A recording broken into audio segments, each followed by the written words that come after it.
Assalamualaikum warahmatullahi wabarakatuh.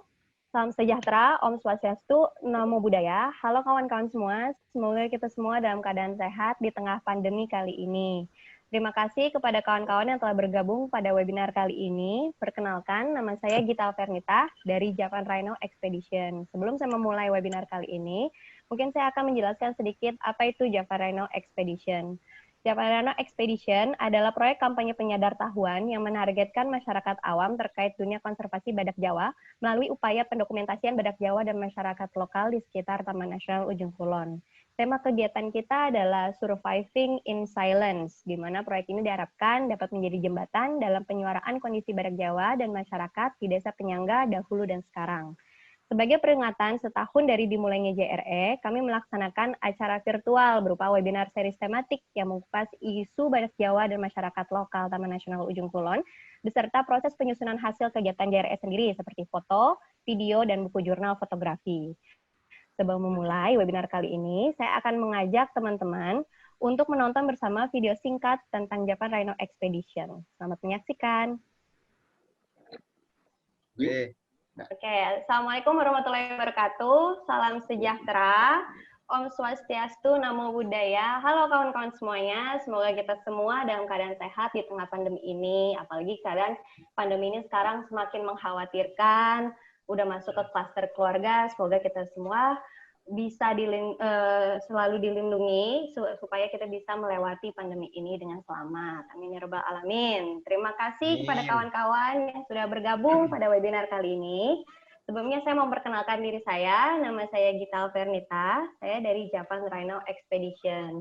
Japan Rhino Expedition sendiri itu adalah proyek kampanye penyadar tahuan yang menargetkan masyarakat awam terkait dunia konservasi badak Jawa melalui upaya pendokumentasian badak Jawa dan masyarakat lokal di Desa Taman Nasional Ujung Kulon. Tema kegiatan yang kita usung itu adalah Surviving in Silence, yang berarti kita tuh berharap proyek ini menjadi jembatan dalam penyuaraan kondisi badak Jawa dan masyarakat lokal di Taman Nasional Ujung Kulon dahulu dan sekarang. Nah, kegiatan JRE ini udah di kick off tanggal 22 September tahun lalu melalui ekspedisi di Taman Nasional Ujung Kulon dan ekspedisi di desa penyangganya.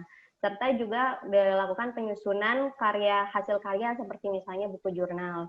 Maka dari itu, setahun setelah Hari Badak Sedunia tahun lalu, tepat pada Hari Badak Sedunia tahun ini, kita melakukan peluncuran dari hasil karya kita, yaitu buku jurnal fotografi. Sebenarnya kita masih ada lagi berupa pameran foto dan penayangan videonya.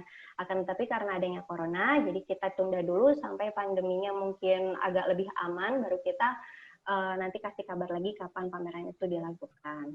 Nah, sebelum kita mulai, mungkin saya akan ngajak teman-teman untuk nonton terlebih dahulu video singkat tentang Japan Rhino Expedition. Selamat menyaksikan.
Itulah sedikit bagian dari kegiatan yang telah JRE lakukan.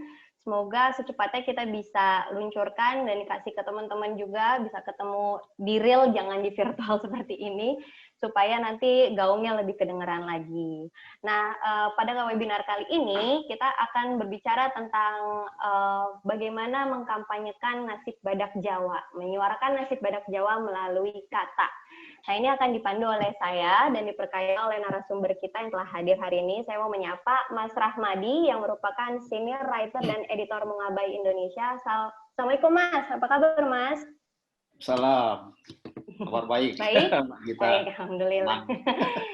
Ya. Bisa bergabung. Dan juga ada, oke, makasih Mas. Dan juga ada dari Japan Rhino Expedition, Mas David Hermanjaya. Halo Mas David. Bos saya. Halo, selamat sore semuanya. Sehat-sehat semuanya. Iya, aduh. Saya deg-degan nih soalnya saya dilihat narasumber saya bos saya soalnya. Saya jadi agak deg-degan nih makanya. Bos. Aku itu pembantu umum. Oke, terima kasih semuanya udah bergabung ya untuk webinar kali ini. Mungkin kita akan jalannya lebih santai aja supaya saya juga nggak terlalu deg-degan membawakannya ini.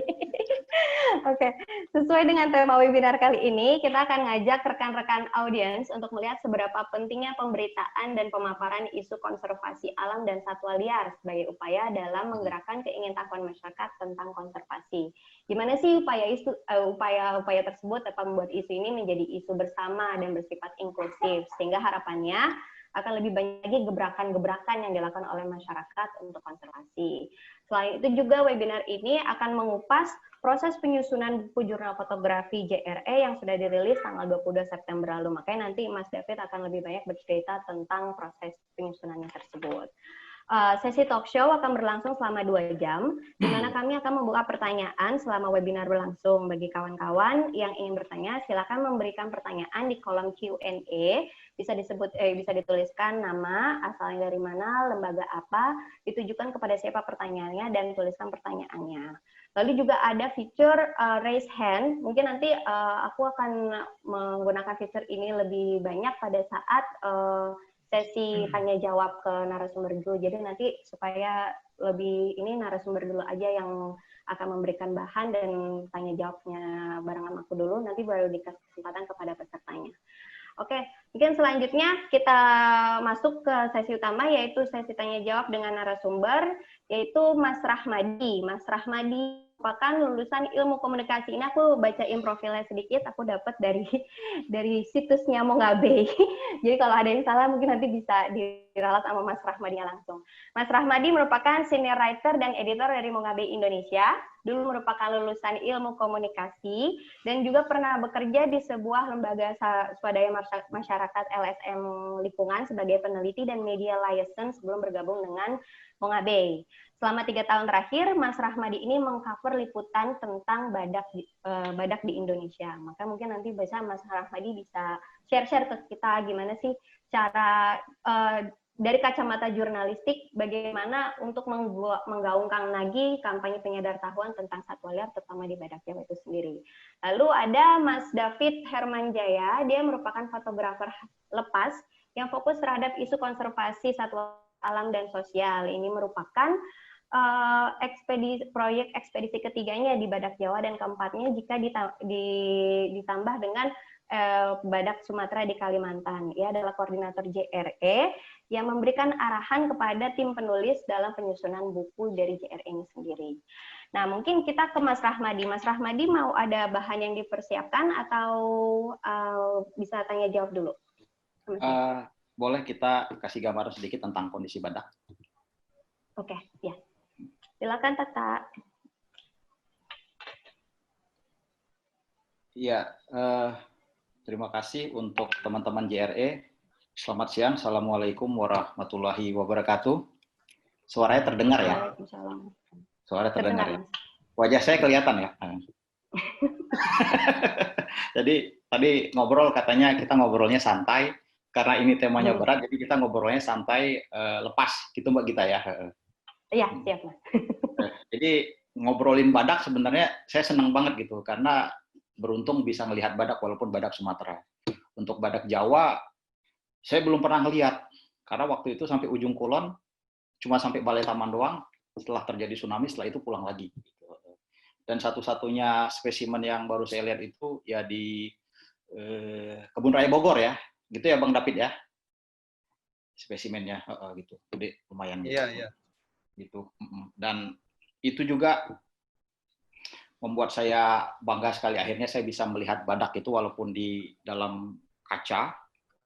Motretnya susah. Ketika mau dipotret, ada orang yang datang sebelah sini, lampunya kelihatan. Aduh, akhirnya sepotret sejadi-jadinya aja dah waktu itu. Gitu. Terima kasih teman-teman semua yang telah hadir.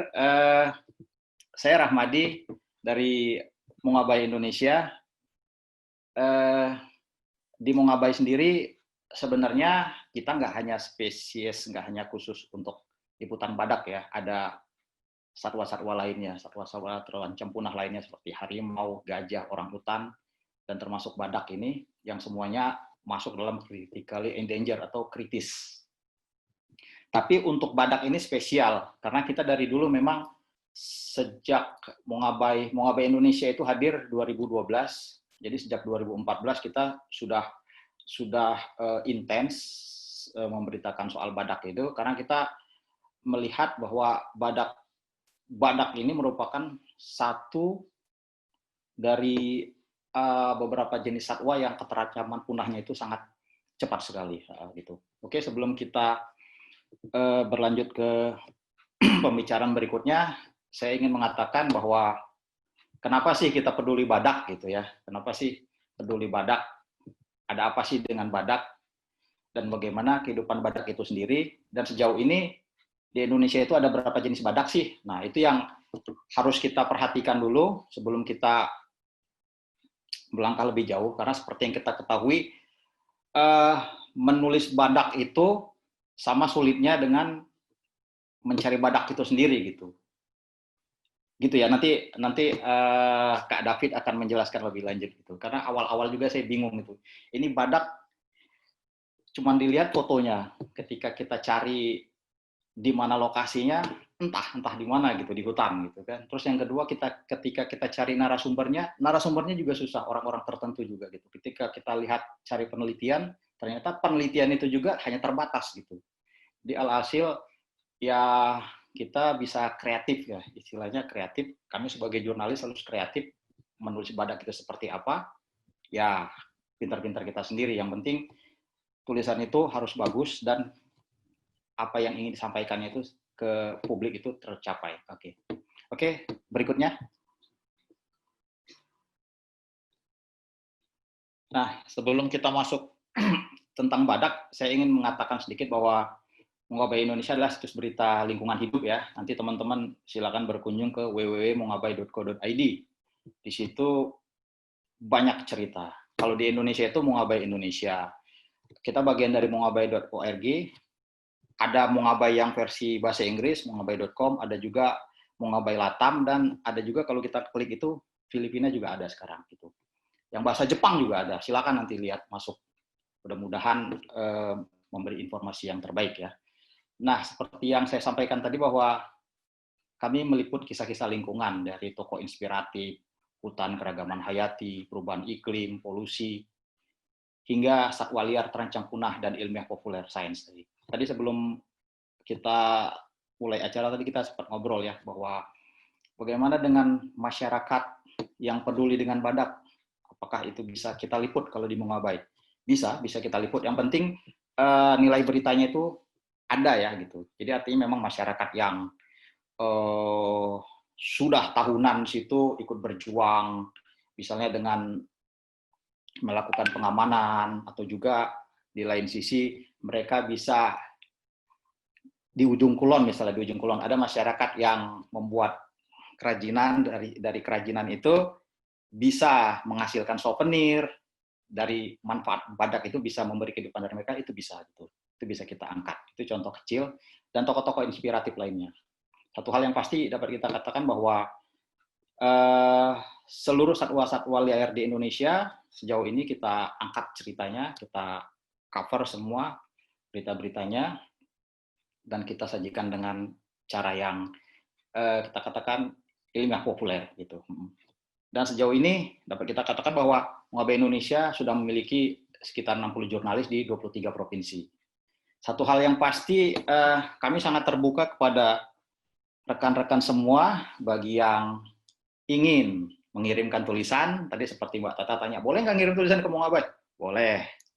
Kalau Kak David setelah ini mau bikin tulisan perjalanan mencari badak dalam bentuk tulisan yang asik disertai foto, kami terima dengan senang hati gitu. Nanti bisa dikirimkan ke kami, ke redaksi atau ke saya juga bisa. Nanti kita biasanya akan melalui proses editing, mana yang kurang ditambahkan, mana yang lebih dibuang. Foto yang sekiranya membahayakan tidak kita tampilkan. Dan satu lagi, sebelum mengirimkan tulisan, kami meminta kepada teman-teman kunjungi web kami dulu. Jadi agar tulisannya itu bisa ikuti iramanya, ikuti irama tulisan yang ada di Mongabay Indonesia. Nah, itu pengantar ya. Pengantarnya aja udah lama ya. Berikutnya.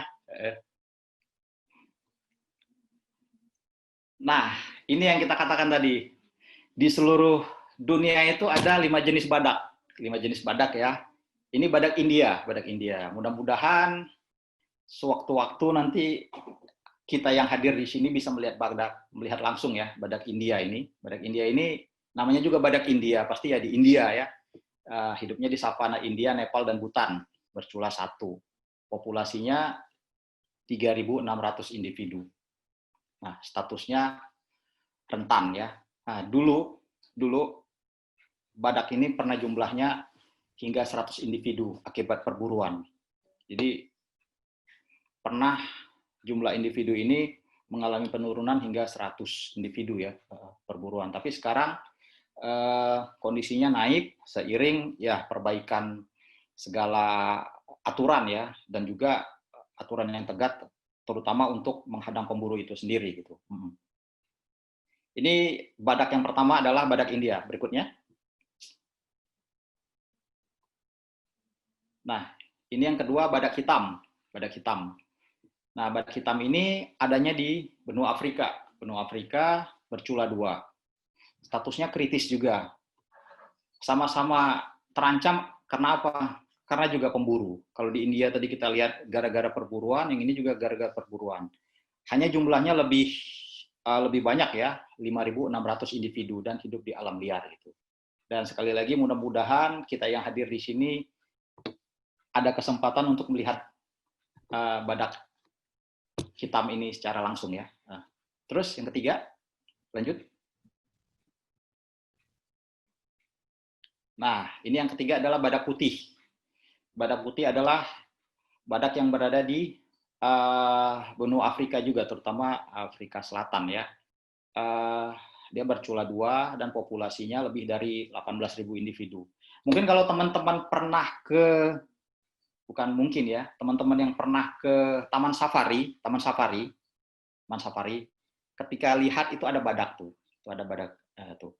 Dulu saya pernah melihat, kalau tidak salah itu adalah badak putih yang ada di Taman Safari. Coba sesekali nanti kalau Taman Safarinya sudah bisa dibuka kembali, Taman Safari Bogor ya.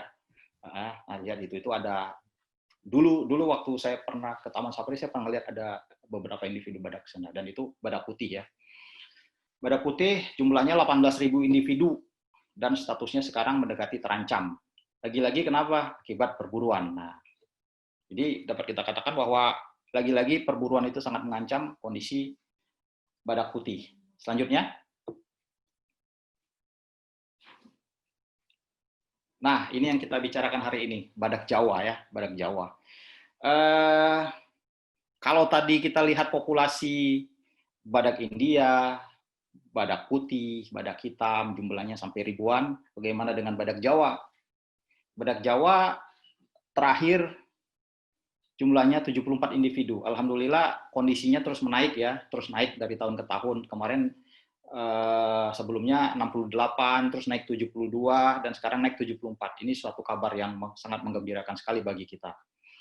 Namun hal yang harus kita pahami adalah badak Jawa ini sekarang itu hanya ada di Ujung Kulon.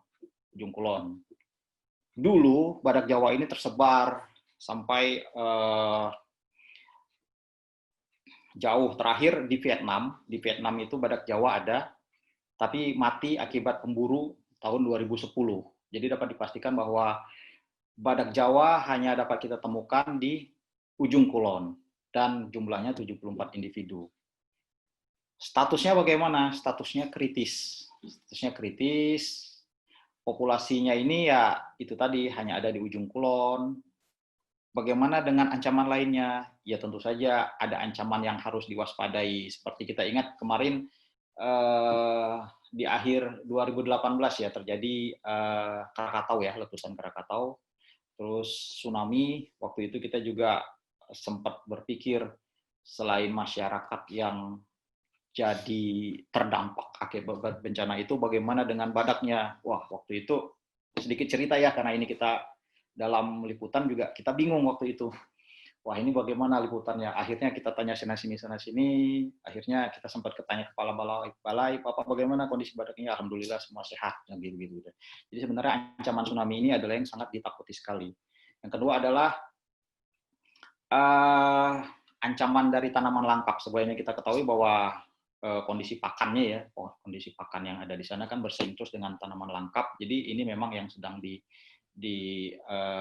terus difokuskan perhatiannya, bagaimana pakan badak itu tetap tersedia. Dan berikutnya adalah rencana habitat kedua, karena seperti kita ketahui bahwa kondisi badak yang hanya terfokus di Ujung Kulon, sudah ada wacana untuk rencana habitat kedua. Ini untuk menghindari terjadinya kawin sedara dan habitat itu yang tidak bisa menopang populasi badak Jawa itu sendiri, gitu ya. Untuk tulisan sebenarnya kalau teman-teman baca di Mongabay, kita lumayan banyak tulisannya. Dari mulai yang gembira-gembira seperti badak itu lahir, sampai terakhir ada badak yang mati ya, Kak David. Saya lihat ada fotonya itu, badak, saya lupa namanya, badak Samson ya, ada juga Samson ya, yang di pinggir itu mati gitu. Nah, itu kondisi badak Jawa. Sejujurnya kami dulu sudah punya rencana sekitar tahun 2017 atau 2018 ingin ke Ujung Kulon, ya istilahnya melakukan ekspedisi seperti yang Kak David dan kawan-kawan ini lakukan. Hanya memang ya ternyata belum kesampaian. Ternyata Kak David sudah duluan. Dan fotonya hebat-hebat semua di foto ini ya, saya lihat. Foto dan bukunya luar biasa sekali gitu ya. Nah, jadi memang sekarang mau tidak mau kita semua harus peduli ya dengan kondisi badak Jawa ini. Ya, karena badak Jawa adalah ya satwa kebanggaan Indonesia. Kalau kita tanyakan kenapa harus peduli, ya satwa kebanggaan Indonesia. Tidak ada di dunia manapun kecuali di Ujung Kulon. Gitu ya. Terus populasinya saat ini 74. Dan semoga mudah-mudahan semakin ke depannya bisa naik. Berikutnya.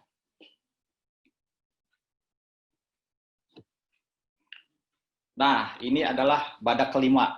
Badak kelima adalah badak Sumatera. Seperti yang saya katakan di awal tadi bahwa di dunia ini ada 5 jenis badak. 5 jenis badak. Dan 2 badak itu di Indonesia. Jadi betapa meruginya kita gitu. Betapa meruginya kita ketika satwa langka yang ada di Indonesia kita tidak tahu, bahkan tidak peduli sama sekali gitu ya. Ini badak Sumatera. Fotonya dapat ya, waktu itu saya ke Taman Nasional Waikambas. Jadi nanti kalau teman-teman pernah ke Waikambas, di Taman Nasional Waikambas itu ada namanya Suaka Badak Sumatera, SRS ya, di bawah dikelola oleh YABI di situ, kerjasama dengan TNWK. Nah, di situ ada 7 individu badak. Jadi sebenar-benarnya saya melihat badak ya ketika Waikambas ini tuh. Sudah berapa kali ya? Mungkin saya sudah 4 kali ke sini dengan kondisi badak sini. Setiap kali saya datang ada keinginan, istilahnya ada keinginan kalau kita ke Waikambas itu kalau belum melihat badak itu rasanya belum lengkap gitu, seperti itu gitu. Dan memang aksesnya tidak semua orang bisa ya. Kita harus, kalau untuk ke Waikambas ini harus izin yang ketat. Dan satu lagi, tujuannya untuk apa. Dan beruntung kami jurnalis itu bisa meliput ke sini gitu. Seperti yang kita ketahui bahwa lagi-lagi jumlah badak Sumatera ini nggak jauh beda dengan badak Jawa ya. Total populasinya 80 individu, kondisinya kritis. Sejauh ini, selain di Waikambas, kita hanya bisa melihat badak langsung itu di Kalimantan Timur, di Suaka Kelian ya, Suaka Kelian. Di situ sudah ada suaka badak dibangun di sana, sudah ada penghuninya badak pahu, dan badak pahu ini sedang dicarikan temannya, badak pari yang saat ini sedang diusahakan ditangkap gitu. Tapi untuk di Kelian sana belum bisa diakses oleh sembarang orang, jadi saya pun belum pernah ke sana gitu, dan itu memang sangat perlindungannya sangat dijaga sekali gitu. Jadi dapat kita katakan teman-teman, kita hanya bisa dapat melihat badak Sumatera yang benar-benar badak ya di Lampung ini gitu. Nggak tanggung-tanggung ada 7 gitu. Bagaimana tantangannya saat ini? Tantangannya saat ini adalah ya itu tadi, di badak Sumatera ini kan tersebar di Taman Nasional Gunung Leuser, Taman Nasional Bukit Barisan Selatan, Waikambas, dan Kalimantan Timur. Dan hal yang paling sulit adalah mereka hidup dalam posisi yang terpecah-pecah gitu, terpencar dalam kantong populasi yang berbeda. Sejauh ini para peneliti terus berupaya mencari keberadaannya. Kalau di Leuser sendiri berdasarkan informasi yang saya dapat itu ada 4 kantong, tapi tidak semua kantong itu menghasilkan keturunan badak. Artinya, ya kalau itu tidak diselamatkan, badak itu akan bisa punah dengan sendirinya gitu. Itulah kenapa sekarang penyelamatan badak itu sangat gencar sekali ya, terutama badak Sumatera. Karena kalau tidak diselamatkan, mereka yang hidup dalam terpisah-pisah itu bisa punah sendirinya karena dia tidak, ya istilahnya tidak kawin gitu, jadi bagaimana keturunannya bisa lahir gitu ya. Dan satu hal lagi yang pasti adalah jangan lupakan perburuan. Jadi dari 5 jenis badak yang kita ketahui dan 2 badak di Indonesia, semua kasusnya sama. Perburuan itu sangat mengganggu sekali terhadap kelestarian badak itu sendiri, selain tentunya habitat ya, kerusakan habitat. Dan selanjutnya, gambar selanjutnya. Nah, ini.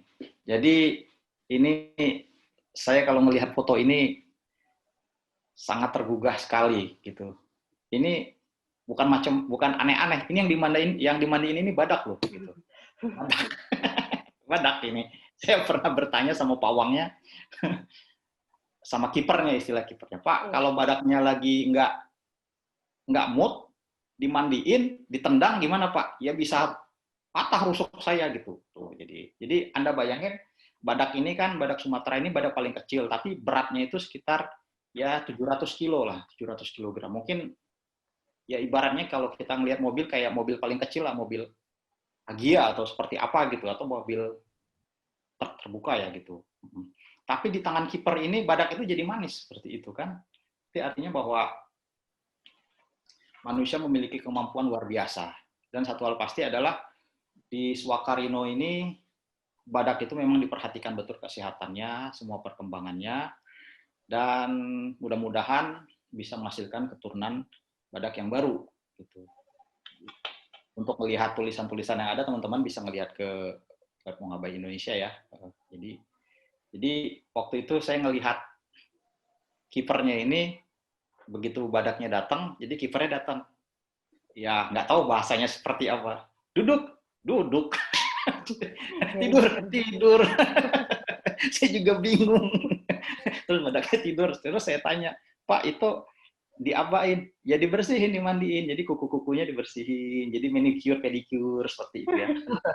Bersihin seperti itu, dimandiin setiap hari. Jadi begitu selesai itu, wah ganteng pokoknya, cakep gitu. Jadi karena begini, begitu selesai itu nanti mereka akan dilepaskan, cari makan sendiri, besok paginya masuk kandang, dimandiin lagi, dibersihin semua sampai itu.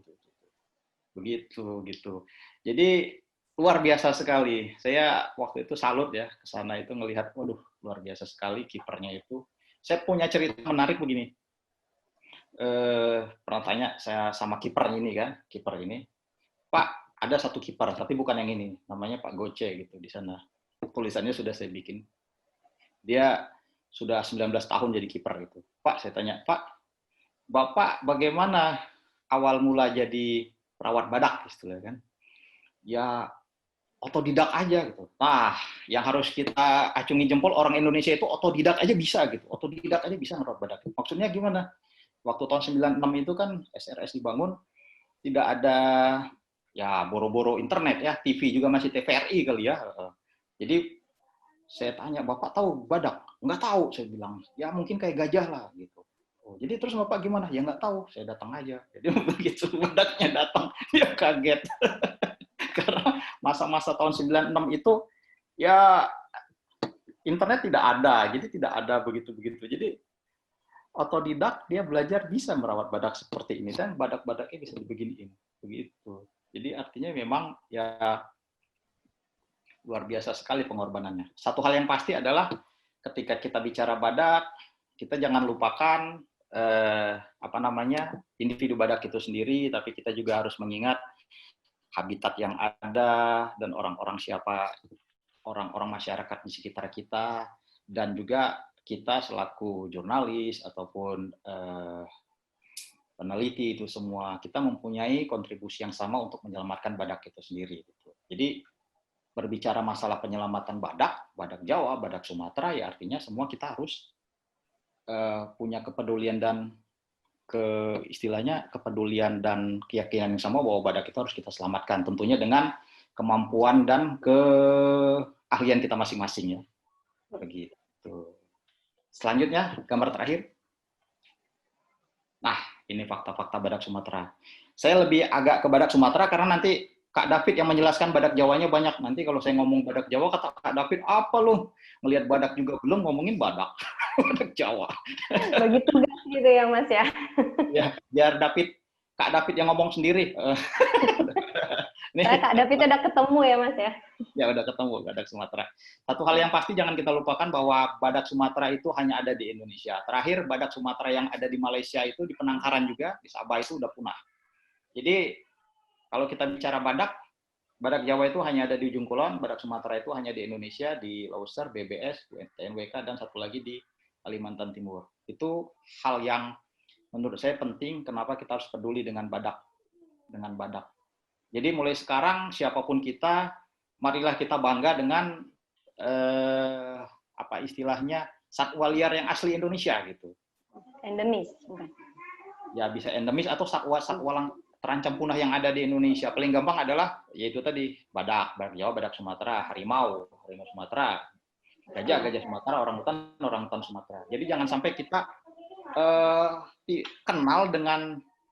kenal dengan satwa lain, tapi kita lupa dengan satwa kita sendiri gitu. Kadang-kadang sampai anak-anak, maaf nih, lebih kenal istilahnya jerapah, lebih kenal bison, lebih kenal apa lagi tuh, gorila. Tapi ketika kita tanya, kenal dengan badak enggak? Enggak sih. Tapi kalau istilah muka badak saya tahu gitu. Satu lagi, jangan lupakan bahwa badak itu adalah satwa pemalu ya, satwa pemalu. Jadi kalau ada yang mengatakan orang yang nggak tahu malu itu muka badak, mulai sekarang harus kita rubah. Kalau orang nggak tahu malu itu salah, karena badak itu pemalu, boro-boro dekat manusia. Ketika kita datang aja dia jauh. Di hutan itu sangat sulit ketemu. Berdasarkan teman-teman yang peneliti begitu. Jadi mulai sekarang kalau orang nggak tahu malu jangan disebut muka badak ya, tapi muka tembok aja. Jadi kalau Kak David nggak tahu malu jangan muka badak, muka tembok. Kulitnya tebal kayak badak dia. Ya kalau kulit ya. Tapi kalau muka badak mulai sekarang kita geser jadi muka tembok, seperti itu aja. Ya terima kasih itu pengantarnya. Mungkin kita bisa ngobrol aja.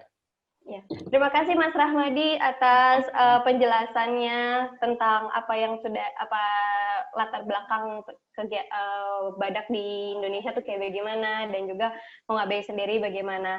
Nah, mungkin yang aku mau tanya nih Mas, sebagai jurnalis, seberapa besar sih Mas kekuatan suatu karya tulis untuk dapat mempengaruhi suatu perubahan di dunia ini, termasuk di konservasi itu sendiri?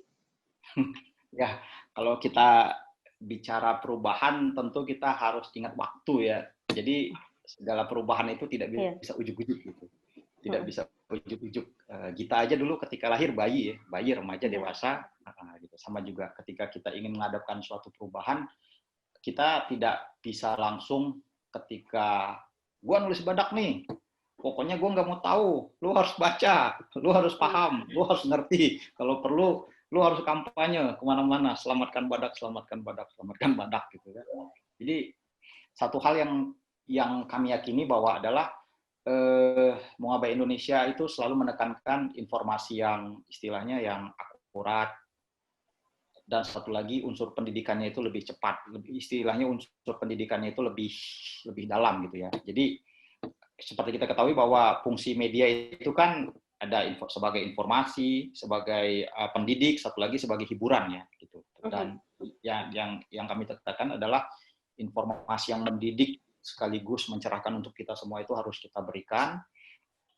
Dengan begitu ya perlahan mudah-mudahan ada perubahan. Sebagai contoh, kami sejak Mongabay Indonesia hadir itu kami selalu melihat setiap kali ada dampak tulisan ya, misalnya kita tulis tentang badak nih, apa dampak tulisannya gitu kan. Nah, ternyata setelah kita telusuri, kadang-kadang ada yang memang tulisan kami itu dikutip oleh media lain kan, tentang badak. Beberapa kali kami lihat, karena kita bicara tentang badak,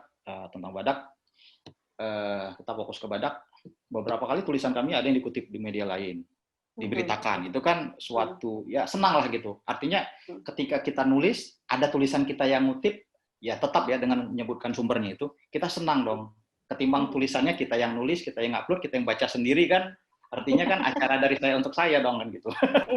Nah, dan pesannya itu juga jadi lebih tersampaikan ya kalau digaungkan gitu. Betul. Dan yang kedua, ketika kita lihat ternyata ada tulisan-tulisan kita itu yang digunakan untuk skripsi, untuk penelitian gitu. Kadang kita kaget gitu. Oh, ternyata kalau tulisan kita dijadikan penelitian, asik juga nih yang meneliti. Kenapa? Datanya udah lengkap. Gitu.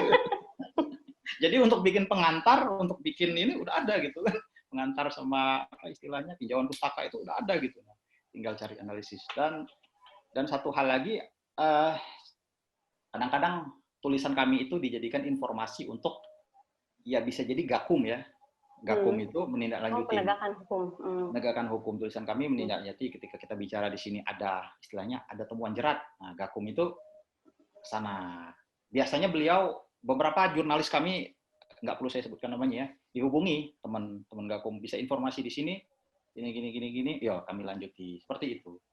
Dan yang kedua adalah saya ada ngasih contoh sedikit yang paling terlihat nyata terlihat nyata. Ada jurnalis kami di Gorontalo itu menulis tentang seorang petani, dia punya 2 hektar sawah, 2 hektar lahan, 2 hektar kebun. Awal-awalnya dia itu sangat kesel istilahnya, karena setiap kali nanam pohon, pisang atau apa, itu selalu diserang oleh monyet hitam istilahnya begitu kan, monyet hitam gitu. Jadi bingung dia, 2 hektar ditanam selalu diserang, 2 hektar selalu diserang. Jadi terakhir dengan kesadarannya dia sendiri itu, akhirnya dia berbagi gitu. 2 hektar, 1 hektarnya dia tanam, dia ikhlasin untuk itu monyet, hektar untuk dia. Alhamdulillah berhasil gitu. Jadi win-win solution. Ya, win-win solution. Jadi kata dia, ini sedekah saya lah untuk makhluk, sama-sama makhluk ciptaan Tuhan begitu kan. Dan ketika tulisan itu diangkat oleh jurnalis kami di Gorontalo itu, tulisan itu disebar, langsung itu nggak berapa lama kemudian itu Pemda kabupaten sama provinsi ngasih penghargaan untuk dia gitu. Penghargaan atas kepedulian, itu contoh kecil. Dan satu lagi, sama lembaga internasional dia dikasih penghargaan sebagai heroes ya, champion lokal itu. Itu istilahnya kan kadang-kadang ketika menulis kita itu tidak tahu ya dampaknya seperti apa. Ternyata ketika dilempar secara luar biasa. Itu contoh kecil dan konkret yang bisa kami lakukan. Itu. Dan itu juga nggak mungkin langsung berdampak secara langsung dengan cepat gitu ya. Mungkin bisa bertahap juga karena itu kan proses juga ya Mas ya. Betul.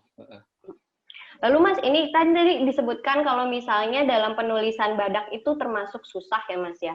Nah, ya, itu nah itu kalau boleh tahu, mungkin nggak hanya badak aja, selama Mongabe itu mengcover berita tentang satwa liar ataupun lingkungan di Indonesia, itu cara risetnya gimana? Perolehan datanya itu ke lembaga konservasi bagaimana? Ke pemerintah bagaimana, Mas?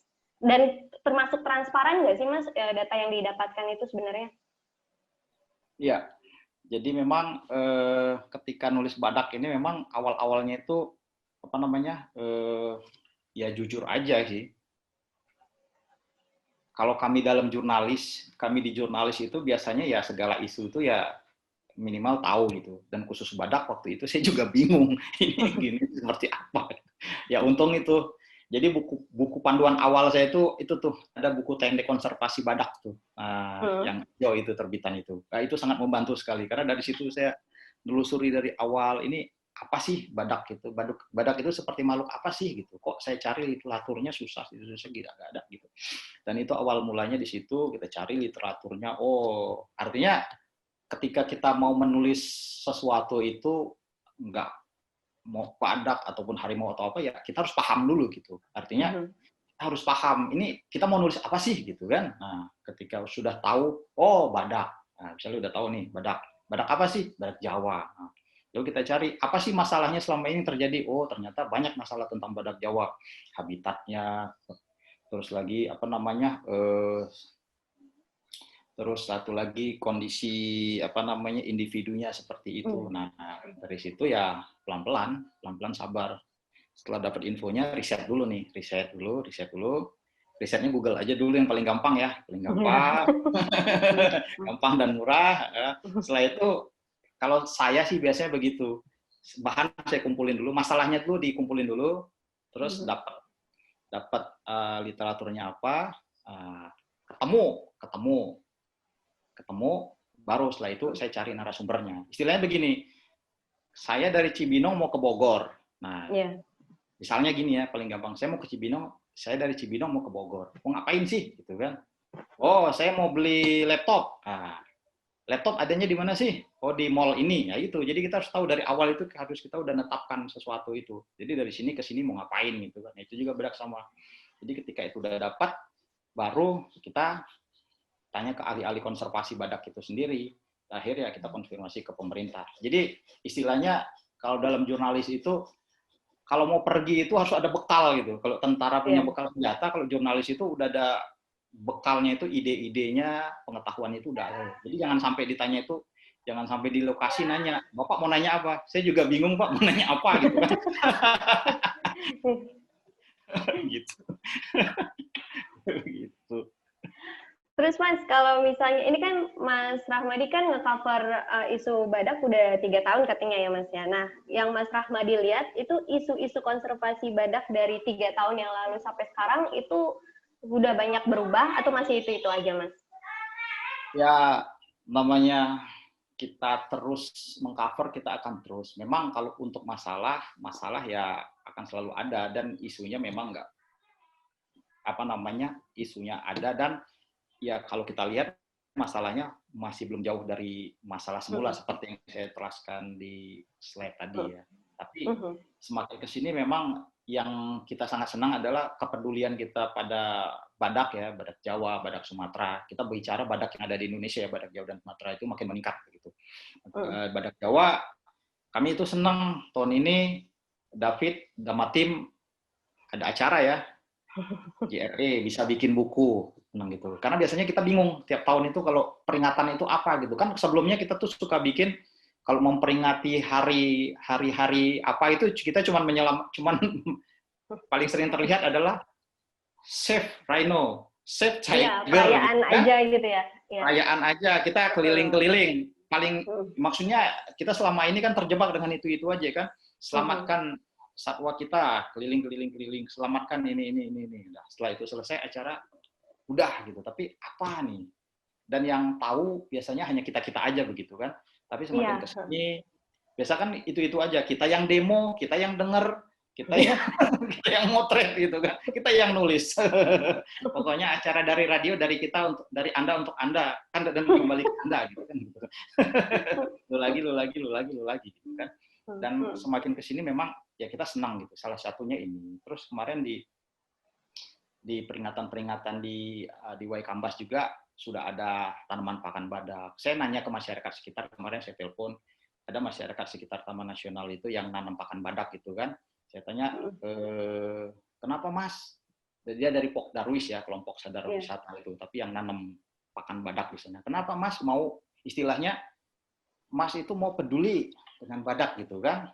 Mas, menurut Mas ini gimana sih cara menjaga badak?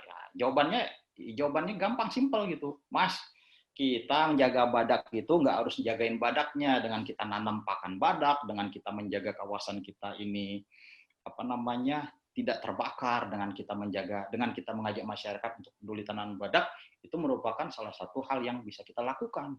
Jadi jawaban kayak gitu kadang-kadang kita, oh iya gitu ya. Jadi sesuai porsinya tadi, saya sebagai jurnalis terus memberitakan teman-teman yang jago motret, tapi dengan karyanya. Terus berarti kerjasama dan kolaborasi ya Mas ya. Betul. Jadi hal itu yang semakin kesini sudah kita lihat semakin baik. Iya Mas, karena kan dalam lingkaran konservasi itu biasanya tuh dibilang katanya ruang lingkupnya terlalu kecil, orangnya itu aja gitu, regenerasinya kurang. Karena salah satu alasannya katanya isunya terlalu eksklusif gitu loh. Makanya gimana sih cara ngebuat isu konservasi ini jadi isu bersama? Mungkin di situ peran serta kita semua harus dimainkan ya Mas ya. Betul. Nah, berangkat dari itu mungkin aku pengen nanya nih Mas, Mogambe ini Indonesia ini mungkin cuma salah satu dari segelintir media yang memang fokus di lingkungan sendiri. Menurut Mas Rahmadi sendiri, kenapa ya Mas platform media untuk lingkungan itu sangat terbatas dibandingin yang kayak human interest, ekonomi, atau industri hiburan? Ya memang sejauh ini patut ya kita bangga ya di Indonesia itu ada media-media lingkungan ya, Mogambe Indonesia, Nat Geo juga dan lain-lain gitu ya, kita bangga. Ya memang itu tadi sih. Selama ini kan kita terbiasa dengan berita-berita yang ya jujur aja kalau ditanya kita suka baca badak bertambah atau jaksa pinangki mediocre-nya 100 juta. Lebih seksi gitu kayak yang jaksa pinangki gitu ya. gitu aja. Ya saya walaupun jurnalis lingkungan tapi saya tetap ya perkembangan situasi ya tetap saya perhatikan, jaksa pinangki, kebakaran sampai Najwa Shihab wawancara kursi kosong itu ya tetap saya ikutin semua gituin gitu. Sampai sebegitunya gitu. Dan itu kalau ada hal menarik bisa kita kaitkan dengan lingkungan gitu. Ya memang selama ini memang kita masih cenderung suka berita-berita hiburan itu masih unsur entertainment itu memang masih kental di kita dan semua itu perlu waktu gitu ya. Ya kami di Mogambe akan terus memberitakan persoalan lingkungan ini dengan tidak hanya melihat apa sih, tapi kita melihat di balik itu semua, bagaimana kejadian itu terjadi dan apa yang harus kita lakukan dan bagaimana penyelesaiannya, itu yang selalu kita tekankan. Jadi ya itu tadi kembali ke masyarakat kita memang ya masih ya jujur aja gitu. Kita tanya, Gita lebih suka nonton sinetronku menangis atau lihat National Geographic? Ibu saya suka masih sinetronku menangis. Saya juga nonton gitu, tapi saya juga nonton, saya ngikutin perkembangan semua gitu. Kalau David saya tahu dia itu Liga Dangdut pasti nggak pernah lewat. Apa kita perlu suntikan tuh Mas isu-isu konservasi di itu Liga Dangdut dan si sinetron menangis itu? Perlu diiklankan. Inspiring, Bang. Mesti kayak gitu kayaknya ya, biar lebih banyak penontonnya, lebih banyak viewersnya ya. Tapi itu kelihatan pendukung Lesti itu. Mas, ya ampun. Oke, Mas Rahmadi, mungkin aku nanti tanya lagi ke Mas Rahmadi. Mungkin terima kasih banyak loh Mas Rahmadi. Sama. Kita berlanjut ke Mas David, koordinator program JRE. Mas David, halo. Ada yang mau disiapkan dulu sebelum aku tanya-tanya, bosku? Wes, jangan kayak gitu bro. Ini Bang Rahmadi itu juga suka merendah untuk meroket. Aku tuh juga nggak tahu apa-apa aja. Oke. Kita mulai presentasinya ya. Aku ada bahan sih. Ada bahan. Silakan, Mas. Kamu tumben banget manggil aku Mas, Mbak.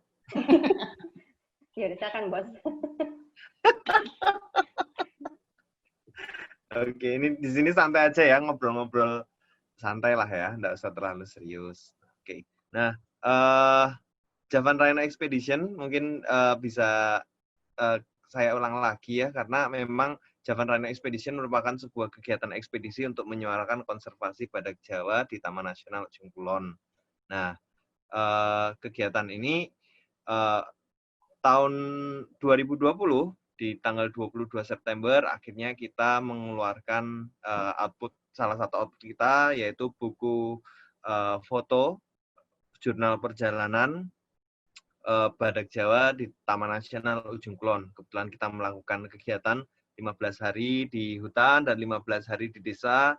Kita menghimpun cerita-cerita yang menurut kita apik untuk ditampilkan ke telinga-telinga masyarakat umum, dan memang buku ini adalah seperti mesin waktu Doraemon buat kita, karena someday ketika buku ini juga udah usang, dibuka lagi, buku ini mungkin adalah sarana untuk menghantar ke waktu-waktu nekat kita, ke tempat di mana kita terhubung ke dunia-dunia dengan penghuni-penghuninya, dan hal-hal baru, fenomena-fenomena baru, dan bisa melihat perubahannya yang terjadi dari masa lalu, di masa datang. Gitu. Nah, di sini kita mengambil tema Surviving in Silence karena memang kita melihat bahwa banyak sekali loh usaha manusia konservasi yang asli dari Indonesia malang melintang untuk mendukung konservasi badak Jawa. Jadi selain badak Jawanya yang bertahan dengan populasinya yang hanya sedikit di Taman Nasional Ujung Kulon, namun juga dari pandangan masyarakat, dari beberapa lembaga, juga dari pemerintahnya, ikut bersama-sama membantu, mendukung, dan ini yang kita capture bagaimana respon mereka, bagaimana usaha-usaha manusia di sekitarnya untuk mendukung keberadaan makhluk ini. Terus ini adalah tim kita, Nur Arintat yang di sini biasanya menjadi moderator, kali ini adalah Mbak Gita. Nah, dia mengurusi web dan media sosial. Ada Mbak Gita sebagai penulis kita. Sebenarnya aku ini anak buahnya Mbak Gita. Aku hanya melakukan apa yang diinstruksikan oleh Mbak Gita sebagai penulis, karena dia adalah seorang dokter hewan yang sebenarnya suka banget nulis. Jadi yang menjadi PIC dalam penulisan sebenarnya adalah Mbak Gita di sini. Terus ada Anjani Muter yang mengurusi web kita. Terus ada saya sebagai kameramen, Nur Rohman juga sebagai kameramen, ada Bang Rido yang kemarin sebelumnya juga udah melakukan webinar tentang bagaimana pertemuan dengan badak Jawa. Juga ada Saleksa Srengenge,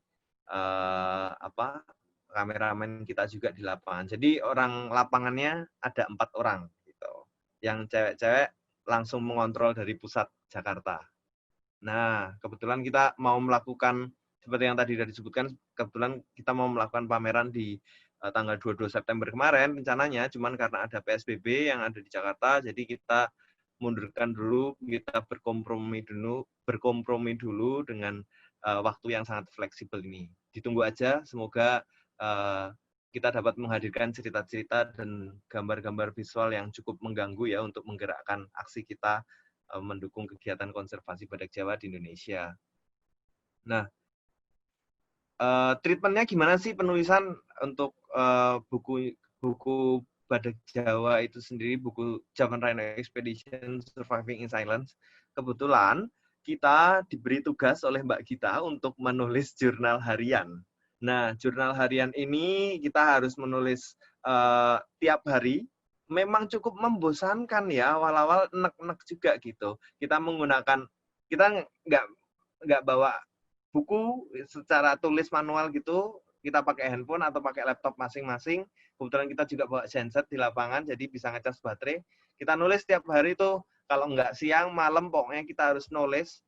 Tapi memang lambat laun itu membuat kita jadi semakin punya waktu privacy, di mana kita bisa terlepas dari semua harapan kita, kewajiban kita, terus kekhawatiran kita, karena yang kita hadapi saat-saat kita menulis itu adalah waktu saat itu, waktu sekarangnya itu. Nah, jadi itu seperti kayak meditasi diri ya, kepekaan apa sih yang kita dapat saat itu ketika ada teman yang di dapur keiris pisau ketika memasak untuk kita, itu kita juga harus peka seperti itu.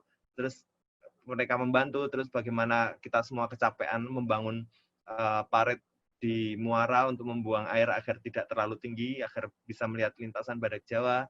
Terus bagaimana tim-tim yang pulang ketika melakukan pengamatan tertekuk lesu mukanya ketika tidak mendapatkan sama sekali, atau gemas melihat mendapati pertemuan dengan badak Jawa tapi tidak bisa mendokumentasikan dengan baik. Itu adalah hal-hal yang harus kita tuliskan, karena memang Mbak Gita melihat bahwa kita semua di sini bukan terlahir dari sudut pandang seorang peneliti semua. Kita bergabung dari berbagai disiplin ilmu, dan memang kita adalah kumpulan anak-anak muda yang dekat dengan isu konservasi, isu lingkungan. Kita memang kagum terhadap keindahan alam di Indonesia, dan kita juga sering mendengar bagaimana keterkaitan manusia dengan alamnya seperti dua sisi koin yang tidak bisa dipisahkan sama sekali, sehingga kita melihat jurnal harian ini adalah semacam apa ya? Semacam asuransi untuk kita mengingat lagi hal-hal detail apa sih yang terjadi. Karena kalau hanya foto saja itu kadang kelupaan, ini kok tanggal berapa ya? Mungkin bisa dilihat dari properties klik kanan. Cuman waktu itu kamu lagi ngapain ya? Waktu itu itu kan detail-detail seperti itu yang kita sayang untuk dilewatkan. Bagaimana kita makan jengkol dan terus ada yang kesitu, atau ada yang ketinggalan kapal karena apa? Itu detail-detail itu yang nggak ingin kita lupakan, dan bagaimana kita menghargai waktu itu adalah dengan membuat seperti ini. Mungkin memang uang bisa membayar waktu dan tenaga orang-orang yang ikut dalam ekspedisi, tapi tidak dengan rasanya. Rasa dibayar dengan respect. Dan ini adalah penghargaan kita terhadap momen waktu-waktu itu, dan pada akhirnya setelah jurnal harian ini selesai, dikumpulkan semua ke depan mata Mbak Gita. Ini kan Mbak Gita yang awal kebingungan juga, ini banyak banget nih ya, soalnya ini hanya sebagian kecil yang ditampilkan mungkin ya Mas ya. Ternyata soalnya ada tanggal, jam, kegiatan, terus temuannya apa aja sih, nuansanya kayak gimana sih, lagi sedih kan, lagi khawatir, lagi pada marah di lapangan. Soalnya kan kadang memang ketika tidak bertemu dengan badak Jawa sesuai dengan harapan kita gitu, logika pintar tuh bermain tuh di lapangan. Nah, merasa paling benar itu udah itu sudah biasa banget tuh.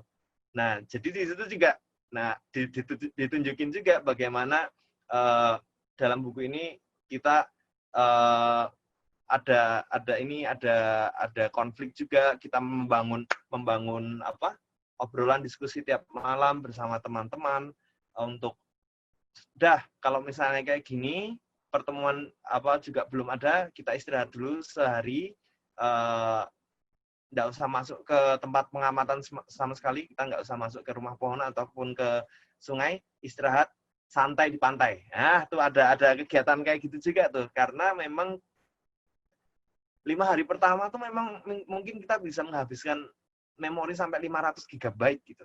Cuman hari-hari berikutnya tuh kayak, aduh ngambil gambar apa lagi nih? Kepekaan tuh mulai terkikis. Nah, jadi dengan membuat jurnal harian kayak selain takut dengan mbak kita, kita juga kita juga selain menjalankan kewajiban, kita juga punya waktu pribadi untuk udahlah ngelamun sendiri-sendiri deh. Kamu introspeksi sendiri-sendiri, lu sebenarnya udah bener belum? Apa bener nggak sih kamu mengambil nuansa hatimu kayak gini nih? Gitu. Soalnya memang menakjubkan apapun itu momen yang kamu hadapi, semenyentuh apapun momen itu yang kamu hadapi, kita tidak akan mungkin selamanya mengandalkan ingatan. Dan jurnal-jurnal seperti itulah yang menghadirkan kembali detail-detail perjalanan dan membuat kita senyum-senyum sendiri kali ya. Kalau buka tulisannya, oh iya, waktu itu ya, teringat seperti itu. Dan ini yang ingin kita sampaikan kepada masyarakat. Walaupun banyak sekali temuan, ketika kita masuk ke lapangan, jelas kita banyak sekali menemukan temuan informasi ya, baik dari pemerintah, baik dari masyarakat, baik dari para lembaga atau expert yang ada di situ. Lantas temuan-temuan ini kita selip-selipkan, kan semua kalau diselipkan, dimasukkan semua kan cukup membosankan. Sehingga kita melihat jurnal perjalanan adalah jalan tengah untuk kita gunakan dalam buku ini dengan memberikan nuansa perjalanan dan memberikan informasi-informasi terkait keberadaan Badak Jawa, apa saja yang dihadapi saat ini, terus bagaimana apa yang sudah dilakukan pemerintah dan bentuk usaha para lembaga, juga bagaimana cara masyarakat memandang Badak Jawa itu sendiri. Mereka punya cara unik untuk menghargai keberadaan Badak Jawa, sehingga itu kita tuliskan semua tuh di handphone. Nah, kadang sedih juga kalau misalnya udah kita nulis banyak-banyak, terus nggak ke-save. Nah, itu langsung mukanya Mbak kita langsung kebayang-bayang di kepala aku nih. Wah, marah nih. Enggak, Mbak kita itu orangnya baik. Nah, kok aku soalnya aku harus membawa kamu, Mbak. Soalnya aku yang dipasang badan di sini demi kamu. Ini kita mengerjakan bersama-sama, Mas, teman-teman semua. Kita menulis juga sama-sama biasanya, tapi yang menjadi PXC-nya kan sebenarnya Mbak kita. Ada Tata juga yang nulis, ada Mas Rido juga, ada Nur semuanya, Saleksa juga, ada saya juga nulis. Jadi buku ini adalah karya bareng-bareng, bukan cuman karya saya saja atau karya satu orang aja, enggak. Ini adalah buku bareng-bareng dan kontributornya juga banyak orang gitu. Karena kita mungkin waktu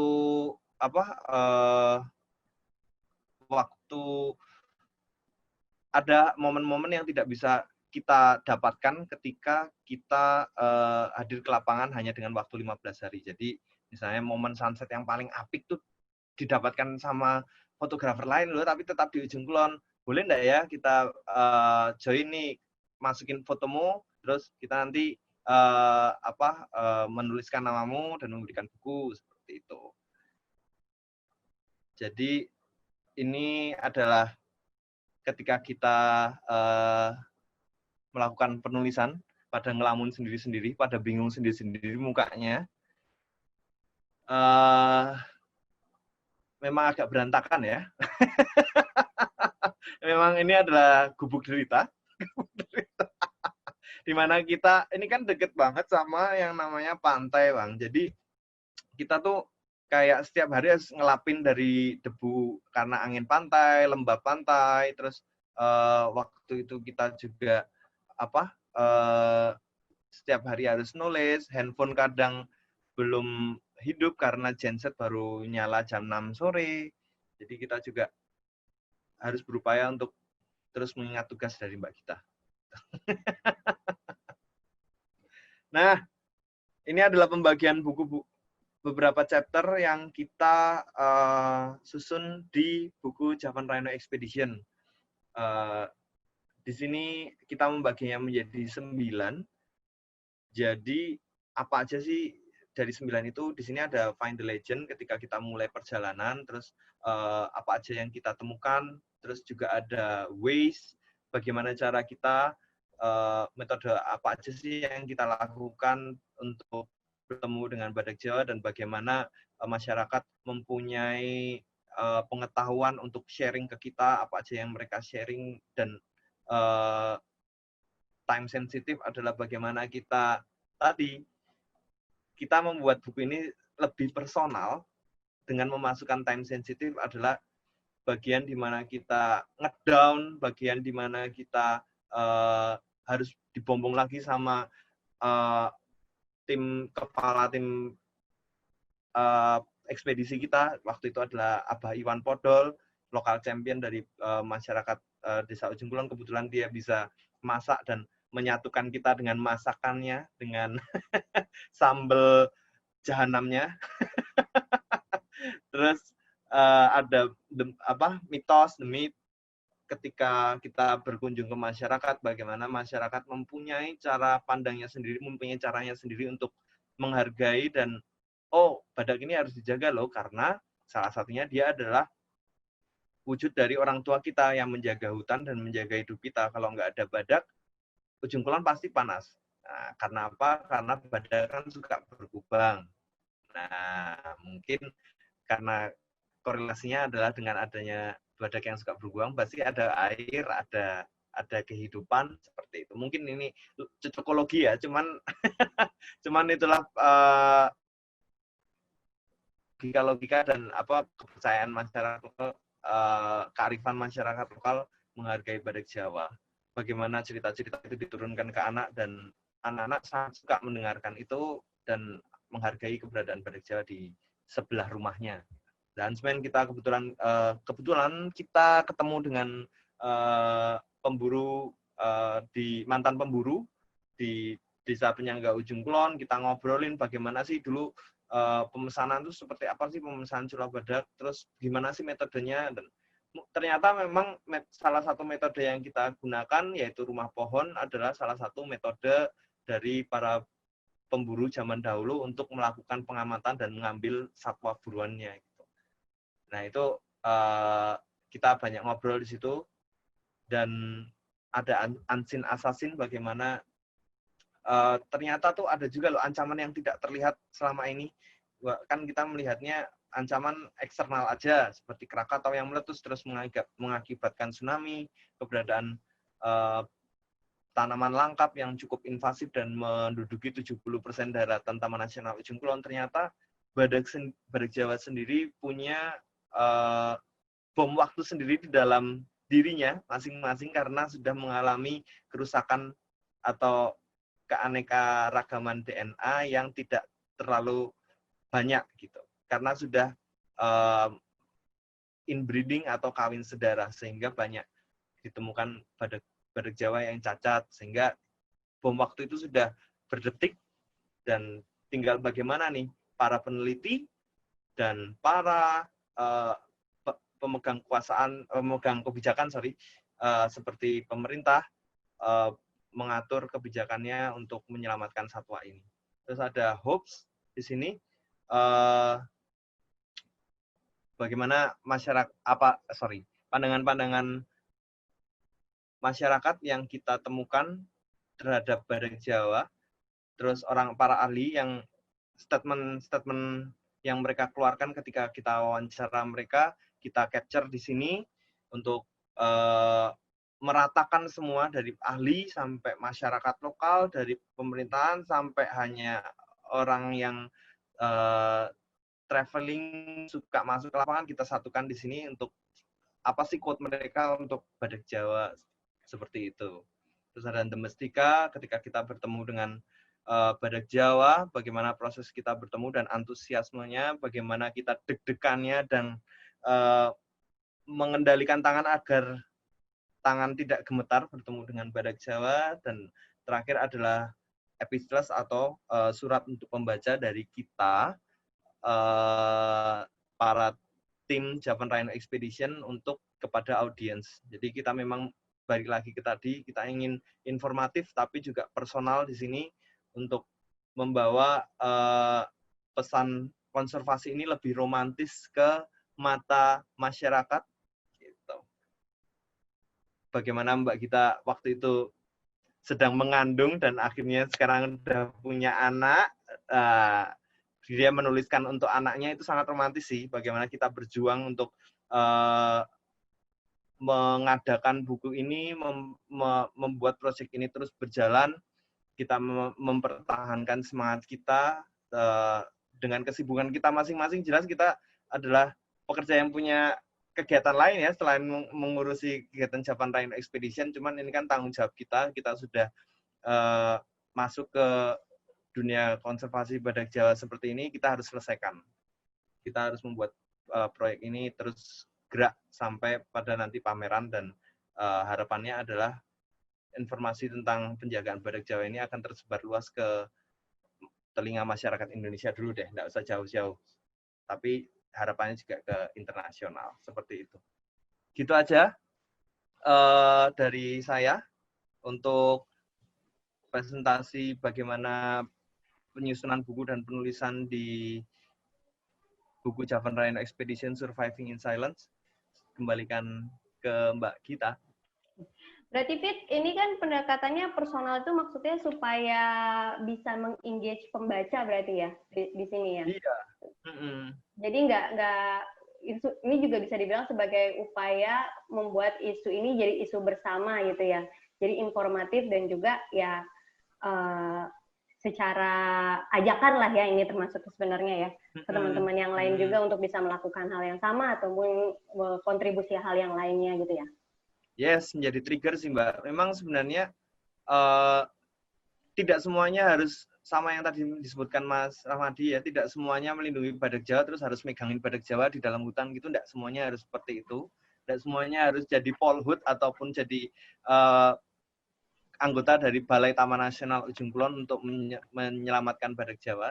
Hanya sebatas kamu paham sekitarmu dan tidak membuang sampah sesederhana itu aja juga sudah membantu, atau menyebarkan isu konservasi Badak Jawa, kebanggaanmu terhadap Badak Jawa di Indonesia aja, sebenarnya kamu juga sudah bisa disebut sebagai manusia konservasi. Dari segi proses penyusunan sendiri kan memang kita awalnya kita udah membuat kayak nyusun idenya gitu ya mau kemana. Tapi pada saat tim melakukan ekspedisi, ternyata kan ada penggalian tema yang lebih menarik lagi. Berarti kan ada perubahan haluan. Itu kenapa akhirnya memutuskan untuk lebih kayak memberi highlight ya ke cerita-cerita mitos di situ, Fit?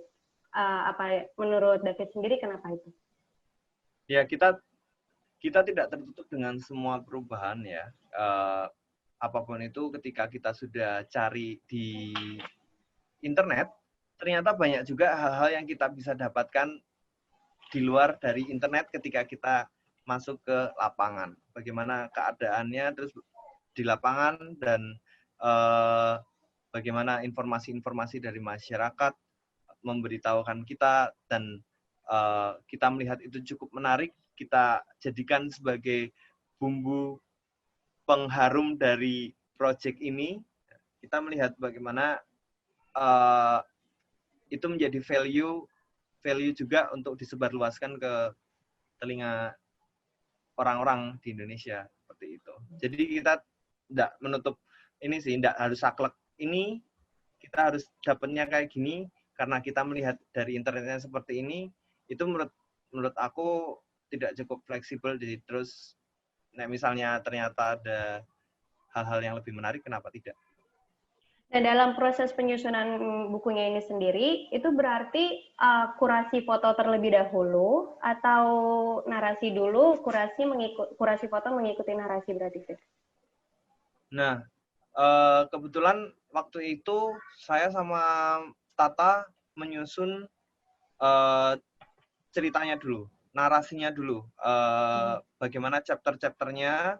Setelah Mbak Gita memberikan tulisannya secara utuh, bagaimana tulisan itu nanti dibagi, dimasukkan ke tiap chapternya, baru setelah itu kita berikan ke, waktu itu yang menjadi kurator adalah Om Caca. Terus dia memberikan Om Caca, foto. Mas Riza Marlon. Ya, Om Rizal Marlon. Terus dia memberikan foto-foto yang dia anggap cukup bisa mewakili. Waktu itu kita tidak bisa ketemuan karena lagi corona juga, jadi pakai WhatsApp aja. Ini bagus, masukin sini, masukin sini, masukin sini. Ya udah, sesederhana itu aja sih komunikasinya.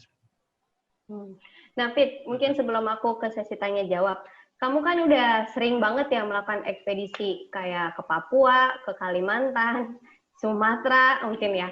Nah, tapi kenapa malah proyek ini yang kamu jadiin buku jurnal? Kenapa nggak yang penyelamatan badak kemarin, Kak? Atau waktu kamu ke desa di Papua itu yang kamu jadiin buku jurnal fotografi? Kenapa ini jadi proyek pertama kamu, Fit? Apa yang buat, ya saatnya buat buku jurnal? Kalau disebut kayak gitu tuh kayak ada kayak semacam beban lebih di pundak gitu. Enggak lah, aku juga ini sih, maksudnya masih banyak pengetahuan baik dalam dunia lingkungan atau dunia fotografi atau dunia visual yang masih aku belum tahu juga. Masih harus dicari lagi, dan aku masih dalam proses itu. Buku ini kenapa direalisasikan? Karena yang pertama adalah waktu itu kalau dibilang secara pribadi, ini adalah proyek pertama saya ketika tugas akhir di kampus. Nah, terus akhirnya mempertemukan saya dengan orang-orang nekat seperti Mbak Gita, Tata, dan kawan-kawan lainnya. Saya melihat SDM-nya cukup wahid dan informasinya juga terbuka. Dari pihak Taman Nasional Jungklon juga sangat support untuk memberikan, Mas David mau butuh apa? Nah, dilihat ini. Yang pegang data, di sebelah kanan saya juga pegang laptop, butuh ini, langsung dikasih gitu. Tektokannya itu sangat enak karena saya pun juga jelas memberikan pengertian tujuan saya apa ke depan, dan mereka juga support untuk data-datanya akhirnya terrealisasi lah untuk buku ini. Untuk ekspedisi yang lain, sebelumnya kan memang kita melakukan kita melakukan kegiatan capture and translog pada Kalimantan di Kalimantan Timur. Sebenarnya cukup tertarik juga sih membuat jurnal harian atau buku fotonya juga. Cuman saya paham dan teman-teman pun juga pasti paham perlu banyak kerjasama dan perlu banyak komunikasi dulu dengan pihak-pihak yang terkait di dalamnya, karena memang bukan kita sendiri yang ada di kegiatan itu, dan entah itu dari kontribusi foto atau perizinannya seperti itu. Tapi next memang semangatnya masih ada, doain aja akan ada buku tentang spesies apik di Indonesia yang lain. Asik, bosku banyak proyek ya. Terima kasih, Mas David. Ya, aku pasti gandeng kamu. itu aja lagi ya.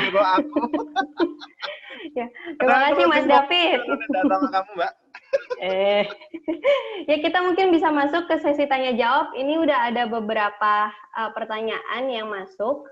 Ini Mas atau Mbak nih, Waladi Isnan. Agar gangguan kegiatan manusia yang mengganggu habitat bisa dikurangi, prioritas kegiatan apa yang kira-kira perlu dilakukan? Mungkin Mas Rahmadi yang sudah lama berkecimpung di perbadakan bisa membantu menjawab. Ya, terima kasih dari Pak Waladi itu. Ya sebenarnya kalau yang menjawab hal segini kan sepertinya memang pemerintah ya yang punya wewenang gitu ya. Kita kan sebagai jurnalis hanya melihat. Tetapi saya ingin menyampaikan saja bahwa hari Minggu kemarin saya ikut webinar yang diadakan oleh Kagama UGM. Di situ ada juga Bu Indra sebagai pematerinya gitu. Saya hanya melanjutkan saja ya apa yang jawab Bu Indra sampaikan ya, bahwa untuk badak Sumatera sendiri sudah ada rencana aksi daruratnya gitu. Jadi terhadap penyelamatan badak Sumatera sudah ada rencana aksi daruratnya. Untuk Aceh sendiri akan ada pembangunan SRS, terus monitoring juga, dan juga satu lagi badak-badak yang terpisah di berbagai lokasi itu akan akan ditangkap, dievakuasi untuk dimasukkan di SRS nantinya yang akan lagi dibangun gitu. Itu untuk yang di Aceh. Jadi ini saya menyampaikan jawaban aja yang berdasarkan disampaikan Bu Indra kemarin waktu hari Minggu ya gitu. Untuk yang di Bukit Barisan sendiri penyelamatan badak ke SRS Taman Nasional Waikambas akan dilakukan, dan berikutnya akan ada penambahan badak potensial dari alam. Nah, itu. Dan untuk di Kalimantan sendiri, untuk badak Sumateranya, itu tadi pembangunan SRS tengah dilakukan, SRS sekalian, terus survei habitat di Kutai Barat dan Mahkamulu tengah dilakukan, satu lagi penyelamatan badak, yang satu lagi dikatakan badak pari itu tengah dilakukan. Nah, untuk badak Jawa sendiri, Pak Waladi sebenarnya masternya itu, Pak Waladi. Kalau Pak Waladi yang benar di YABI ini ya, yang di TN itu, Pak Waladi memang sudah masternya di situ. Jadi untuk second habitat, untuk perluasan JRSH Jariska itu Jariska sebenarnya dari dulu kan sudah diwacanakan itu ya, sudah diwacanakan. Hanya memang kapan pelaksanaannya dan bagaimana kelanjutannya itu yang sebenarnya kami sendiri dari jurnalis tetap menunggu gitu. Tapi sejauh ini dengan kelahiran badak yang semakin bertambah itu merupakan kabar yang luar biasa untuk kita. Badak Jawa ya yang di Ujung Kulon. Ada ditambahkan pengalaman kemarin di Ujung Kulon, soalnya belum pernah ke Ujung Kulon sampai 15 hari di sana. Oh ya, satu lagi lupa. Saya sama David dulu bikin film Krakatau dulu. Kita di Krakatau hampir 1 minggu ya, hampir 1 minggu. Kehujanan? Jadi, kehujanan gitu pokoknya. Kena gempa? Jadi yang lucu itu, jadi ini agak-agak nyambung dikit dengan badak Jawa ya, karena kan Krakatau ya, yang salah satu yang ditakuti gitu. Jadi agak lucunya begini, waktu itu Sabtu pagi atau Minggu pagi ya. Jadi tim bagi 2, David dan tim ke lokasi, saya nemenin teman-teman di situ karena waktu itu pengunjungnya banyak banget, betul ya, waktu itu berapa kapal itu datang. Jadi kita harus menahan itu karena lagi syuting di atas itu, lagi syuting. Ingat kan waktu lagi syuting di atas ngambil gambar, tiba-tiba pengunjung itu datang. Wah, jadi gimana nih? Udah bagi 2. Saya ikut yang menghalau gitu kan, ikut yang menahan pengunjung itu datang. Nah, udah selesai. Nggak lama kemudian ada gempa. Gempa di Krakatau. jadi berdasarkan penuturan tim Jagawana di sana, kalau ada gempa Pak, biasanya itu bisa jadi kemungkinan nanti ada lontaran itu apa gitu. Jadi begitu gempa, pengunjung yang tadi banyak langsung kabur semua. Setelah itu sepi. Kita juga berdoa mudah-mudahan tidak terjadi apa-apa. Itu pengalaman yang luar biasa gokil gitu. Semoga terulang lagi ya, Bang. Satu lagi. Tunggu Bos David ya, Mas. Ya, satu lagi kita mau nambahkan untuk Mongabai sendiri. Kami ya selain mempublikasikan tulisan-tulisan tentang kondisi badak Jawa, badak Sumatera, kami dalam setengah tahun terakhir ini memang sudah menggandeng jurnalis dan juga mahasiswa yang tergabung, mahasiswa yang tergabung di UKM-nya, unit kegiatan mahasiswa yang ada kegiatan jurnalistiknya, terutama di Lampung nih, karena di Lampung yang ada badaknya ya, yang gampang melihatnya gitu. Jadi orang ngebayangin teman-teman di Lampung itu gampang melihat ada badak Sumateranya. Jadi kita udah menggandeng mereka untuk, yuk kita sama-sama peduli bikin liputan bareng tentang kondisi hutan Lampung, tentang kondisi satwanya, dan satu lagi mungkin yang akan kita kerjakan bulan depan adalah kita bikin liputan tentang bagaimana kondisi badak Sumatera. Nah, satu hal yang kita katakan tadi, ketika kita liput tentang badak Sumatera, bukan berarti badaknya melulu yang kita liput, enggak. Kita melihat dari berbagai sisi. Apakah kehadiran badak ini memberi manfaat bagi penduduk sekitar? Ternyata setelah kita cari, ternyata ada masyarakat yang membuat batik bermotif badak. Nah, itu kan asik tuh. Tuh kita angkat. Mungkin di Ujung Kulon kali ada ya masyarakat yang membuat cenderamata. Itu kan asik. Rhino carving kalau nggak salah. Nah, tuh. Sini Bung. Itu nanti bisa kita angkat tuh, kita tulis tuh. Jadi ada ide. Asli Bang. Ya, jadi yang di Sumatera juga gitu. Kita tinjau dari satu sisinya, terus kita tinjau juga itu dari masyarakatnya, terus kita tinjau dari segi itu tadi ya, masyarakat sekitar tadi yang saya katakan bahwa ternyata ada juga loh masyarakat caranya dengan cara menjaga badak itu dengan cara ikut menanam pakan badak ya, gitu, yang tergabung dalam kelompok tani hutan. Nah itu kan asik gitu. Jadi mereka berperan sesuai porsinya. Terus ada juga ya mau nggak mau kita juga harus nanya ke pemerintah seperti apa sih, apakah punya program yang selama ini bisa yang selama ini ingin digulirkan tapi nggak sampai ke masyarakat gitu. Jadi hal-hal itu yang ingin kita satukan. Jadi ketika kita melihat badak, walaupun badak Sumatera, badak Jawa, kita nggak melihat dalam satu hal, tapi kita harus melihat semua ini harus mendukung gitu. Masyarakat, ayo menjaga gitu. Masyarakat harus diberdayakan. Kami jurnalis, ayo memberitakan. Dan kebijakan-kebijakan yang berpihak itu semua ya harus kita satukan gitu. Jadi seperti tadi David berkarya dengan foto, saya berkarya dengan tulisan, masyarakat berkarya dengan membatik ya. Semua jadi satu. Ayo, tujuannya sama, mari kita jaga sama-sama kelestarian itu badak kita sendiri gitu. Itu dari saya. Silakan David. Berarti semuanya pada porsinya ya Pak ya perannya, harus pada mengambil peran. Tentu. David ada tambahan? Oh iya teman-teman, kalau misalnya ada yang mau ditanya bisa pakai fitur raise hand juga ya biar bisa nanya langsung ke narasumbernya. David ada yang mau ditambahkan lagi? Oke, kalau tentang gangguan ke habitat sebenarnya kan kalau dilihat dari masyarakatnya adalah ketika ditanya-tanya kebiasaan jawaban yang muncul di telinga kita adalah mereka karena memang tuntutan ekonomi. Tapi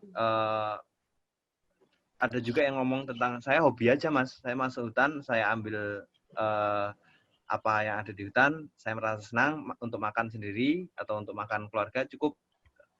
Memang kalau disoroti di sini apa aja yang perlu dilakukan untuk menangani itu ya dari pemerintah sih saya melihatnya memang Balai Taman Nasional Ujung Kulon itu cukup unik ya karena mereka mencoba untuk membelokkan kemampuan para pengganggu habitat ini untuk dibelokkan untuk menjaga kawasan gitu. jadi digandeng para pemburu ini dirangkul. Digandeng untuk dirangkul untuk kamu suka kan masuk ke hutan, kamu punya kemampuan itu kan, ayo kamu jagain hutan, ikut jadi masyarakat mitra Polhut, kamu adepin tuh teman-temanmu yang pemburu lain. Kalau bisa disebarkan juga informasinya agar mereka jangan masuk ke dalam hutan atau jangan rusak habitat seperti itu. Sebenarnya jawabannya adalah pemberdayaan ke masyarakat itu. Bagaimana mereka tahu ada opsi kedua untuk pemasukan mereka dan ketika kalau ada pepatah di Ujung Kulon ya masyarakat lawang hijau masyarakat ngejo gitu. Jadi hutannya hijau, masyarakatnya juga bisa menanak nasi ngejo. Bener nggak sih Bang? Itu artinya setahu aku sih gitu ya. Terus Mas David, ini ada pertanyaan nih dari Mas Agung. Bagaimana mendapatkan buku atau e-book Japan Rhino Expedition? Dan juga videonya Mas. Videonya piye Mas? Oke. Nah, untuk mendapatkan bukunya bisa langsung DM di Instagram atau email ke email kita. Atau bisa langsung chat ke Mbak kita atau ke Tata atau ke saya. Bisa langsung lampirkan alamat dan kontak personnya, nanti kita akan follow up lagi. Terus saya mau ke Mas Rahmadi. Mas Rahmadi dulu kan katanya sempat di LSM ya Mas ya, sebagai peneliti dan media liaison. Terus itu gimana ceritanya Mas, akhirnya banting setir ke jurnalistik gitu? Apakah mau lebih independen kah Mas, atau gimana Mas? Enggak, sebenarnya memang dari dulu ketika kerja di NGO itu, saya bidang komunikasi, bidang komunikasi yang kerjanya itu nulis motret gitu kan, sama istilahnya humas gitu. Tapi humas ini hubungan masyarakat, bukan hubungan dengan mas-mas, harus dibedakan. Jadi dari dulu memang saya bagian komunikasi ya itu tadi 3 skill biasa di komunikasi itu kan, nulis, motret, dan ngomong gitu. Dari situ di setiap lembaga yang saya masuk itu saya memang megang majalah, ngurus web seperti itu. Jadi istilahnya jurnalis internal NGO gitu. Jurnalis internal NGO. Jadi saya kerja di lembaga A bagi jurnalisnya gitu. Bikin publikasinya dalam bentuk buletin, dalam bentuk majalah, dan satu lagi dalam bentuk web gitu. Ya seperti biasa aja ngeliput, cuman untuk kebutuhan itu semua gitu kan. Nah, jadi untuk dasar-dasar konservasi memang sudah sebelum gabung di Mongabai memang sudah kuat di situ ya. Jadi ketika Mongabai itu datang, sepertinya saya punya keinginan kuat bagaimana informasi-informasi yang ada, terus skill istilahnya keahlian yang saya punya gitu. Satu lagi ya istilahnya kita nggak cukup hanya bergabung di Mongabai ini, istilahnya begini, passion aja nggak cukup gitu, kita harus punya istilahnya kalau film Bruce Willis zaman dulu tuh Die Hard gitu, Die Hard ya. Nggak tahu itu tahu atau nggak, ada Die Hard 1, Die Hard 2, Die Hard 3, Die Hard 4 itu ya nggak ada matinya lah gitu kata slang gitu. Jadi kalau di Mongabai ya seperti itu. Jadi di Mongabai sendiri kita memang istilahnya harus kuat gitu, kuat riset, kuat ngeliput, kuat ya itu semua. Jadi itu yang membuat jadinya sampai sekarang ya satu sisi juga memang passion nulis di situ tentang satwa gitu. Dan satu hal lagi, pemberitaan tentang satwa kan sebelumnya ini kan begini. Ketika dulu saya masih di lembaga NGO itu, sebelum ada kehadiran Mongabai itu untuk memberitakan tentang konservasi, itu sangat sulit sekali karena semuanya media-media mainstream ya, media-media besar yang udah ada slotnya gitu. Kalau surat kabar itu, kalau koran itu udah ada slotnya. Halaman ini tentang ekonomi, halaman ini tentang ini, halaman ini tentang ini. Kalaupun ada ya kecil porsinya segitu, dan itu mau diperbutkan oleh berapa banyak gitu. Jadi banyak berita-berita tentang konservasi yang sebenarnya bagus tidak nyampe gitu.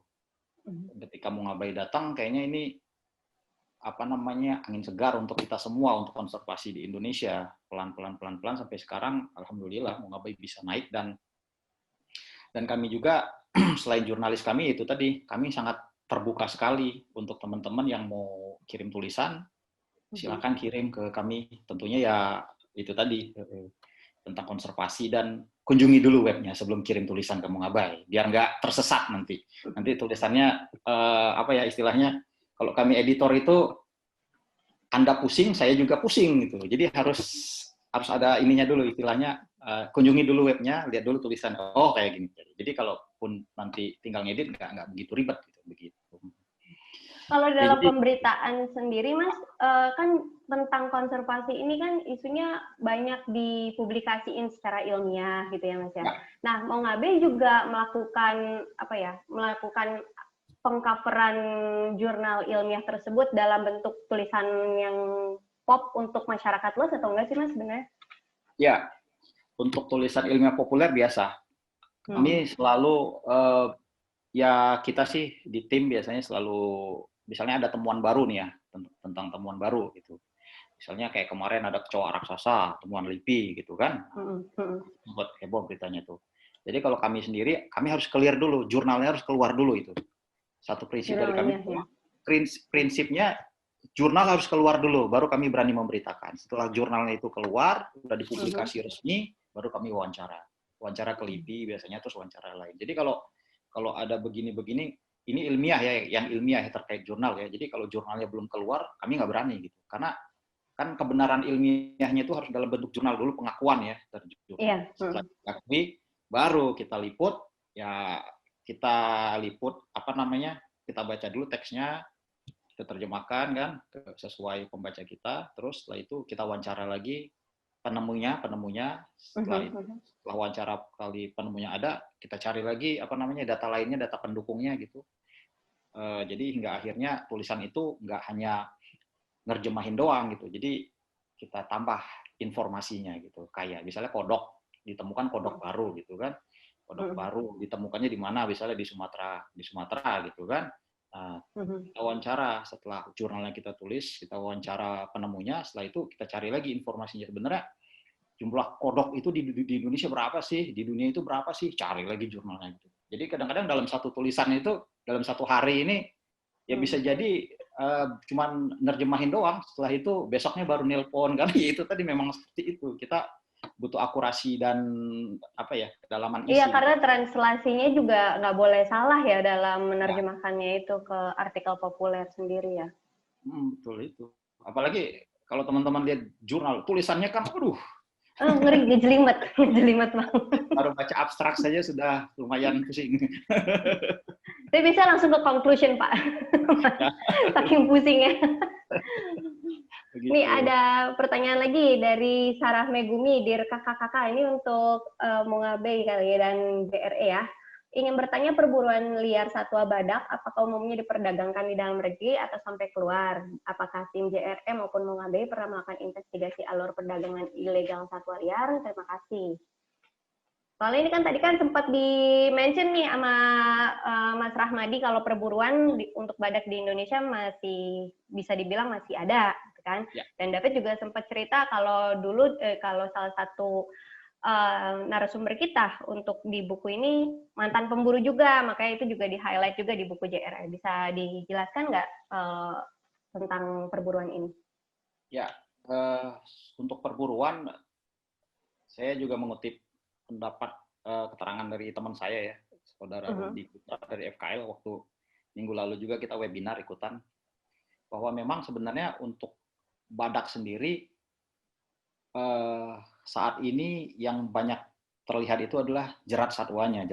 Jadi teman-teman di sana itu dalam 3 tahun terakhir sudah memusnahkan 5.000 jerat satwa gitu. Jadi tipikalnya mereka memburu, ada yang model bawa senjata, satu lagi adalah yang pasang jerat gitu.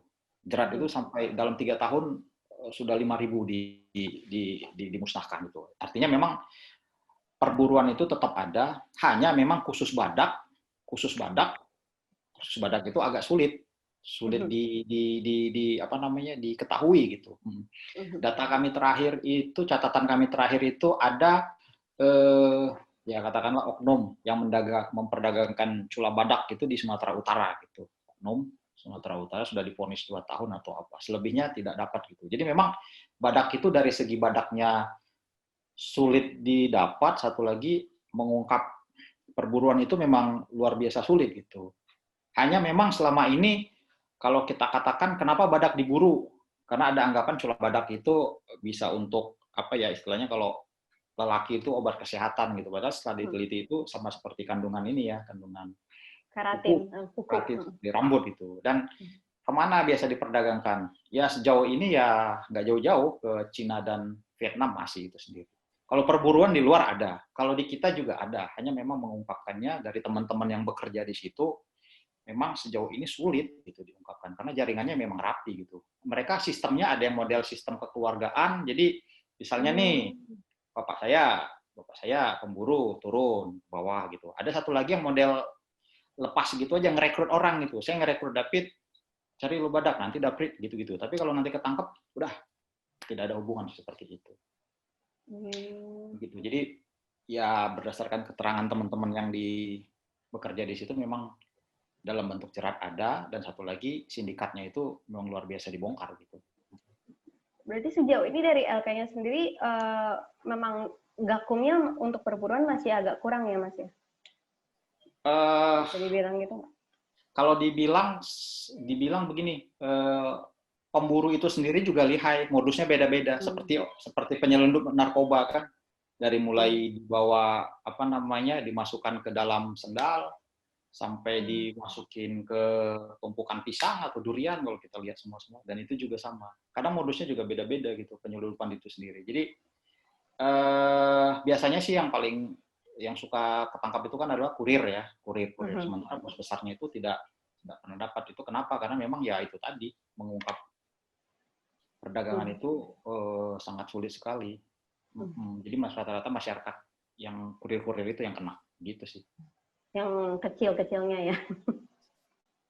Kalau untuk David sendiri gimana, Fit? Kemarin pas di JRE, di ekspedisi itu kan kamu salah satu narsumnya ada Kang Kani ya. Dia merupakan mantan pemburu yang menapak tilas lah tentang mereka kerjaannya apa sebelum jadi ranger di sana. Itu masih ada nggak sih, Fit? Kalau dilihat dari sekarang itu perburuan masih ada nggak sih di Ujung Kulon yang kamu dapat kemarin pas ekspedisi desa? Fit, unmute dulu, unmute. Oke, sorry. Maaf. Aku dimaafin nggak nih? Oke.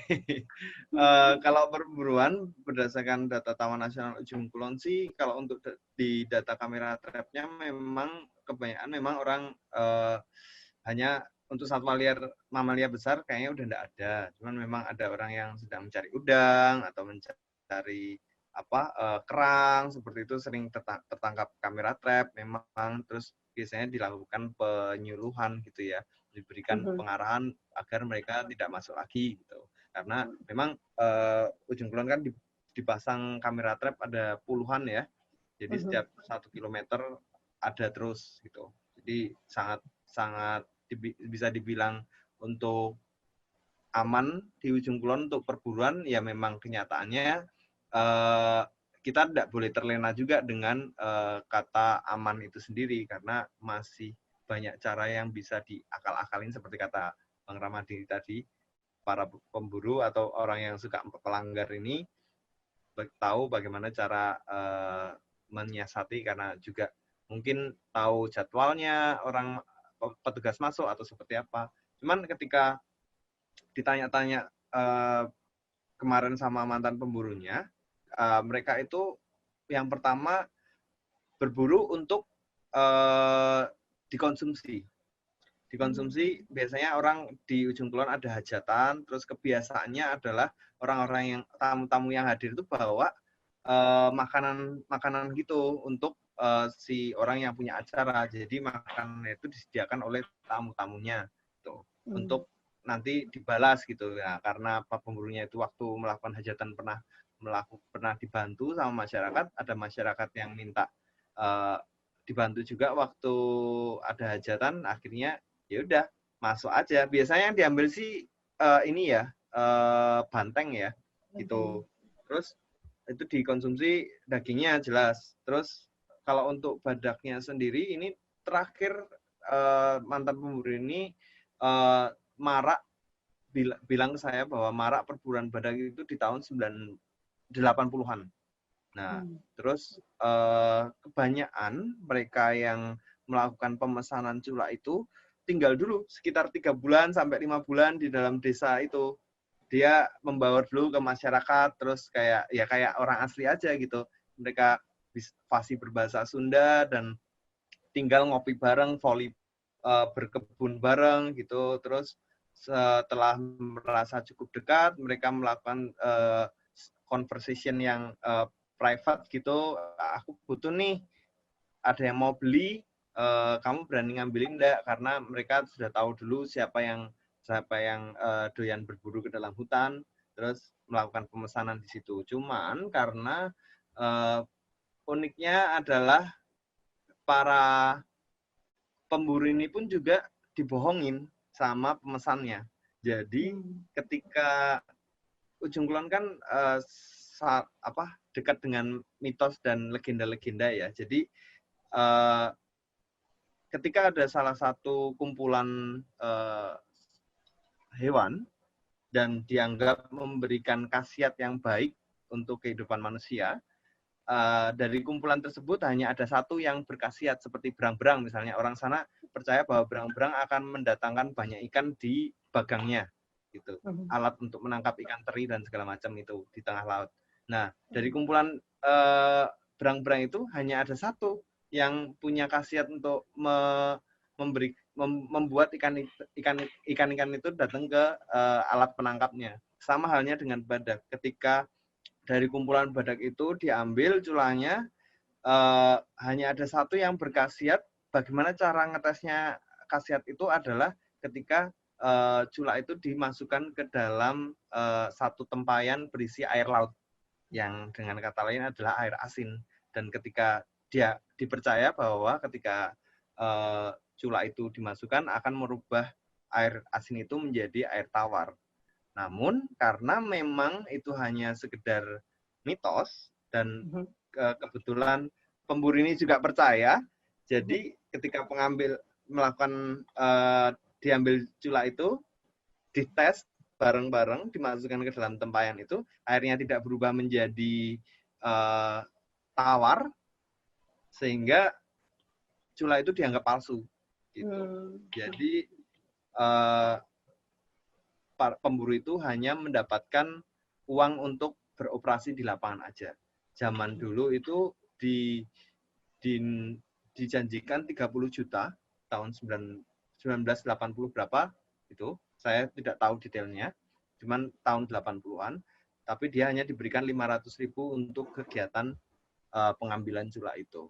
Namun karena dianggap palsu, culanya dibawa pergi oleh pemesannya karena merasa sudah mengeluarkan uang 500.000, dan si pemburu itu ya hanya menikmati uang itu saja, uang ke lapangan itu aja yang notabene sudah habis ketika dia melakukan kegiatan di lapangan untuk mengambil cula. Jadi sama-sama saling tipu gitu.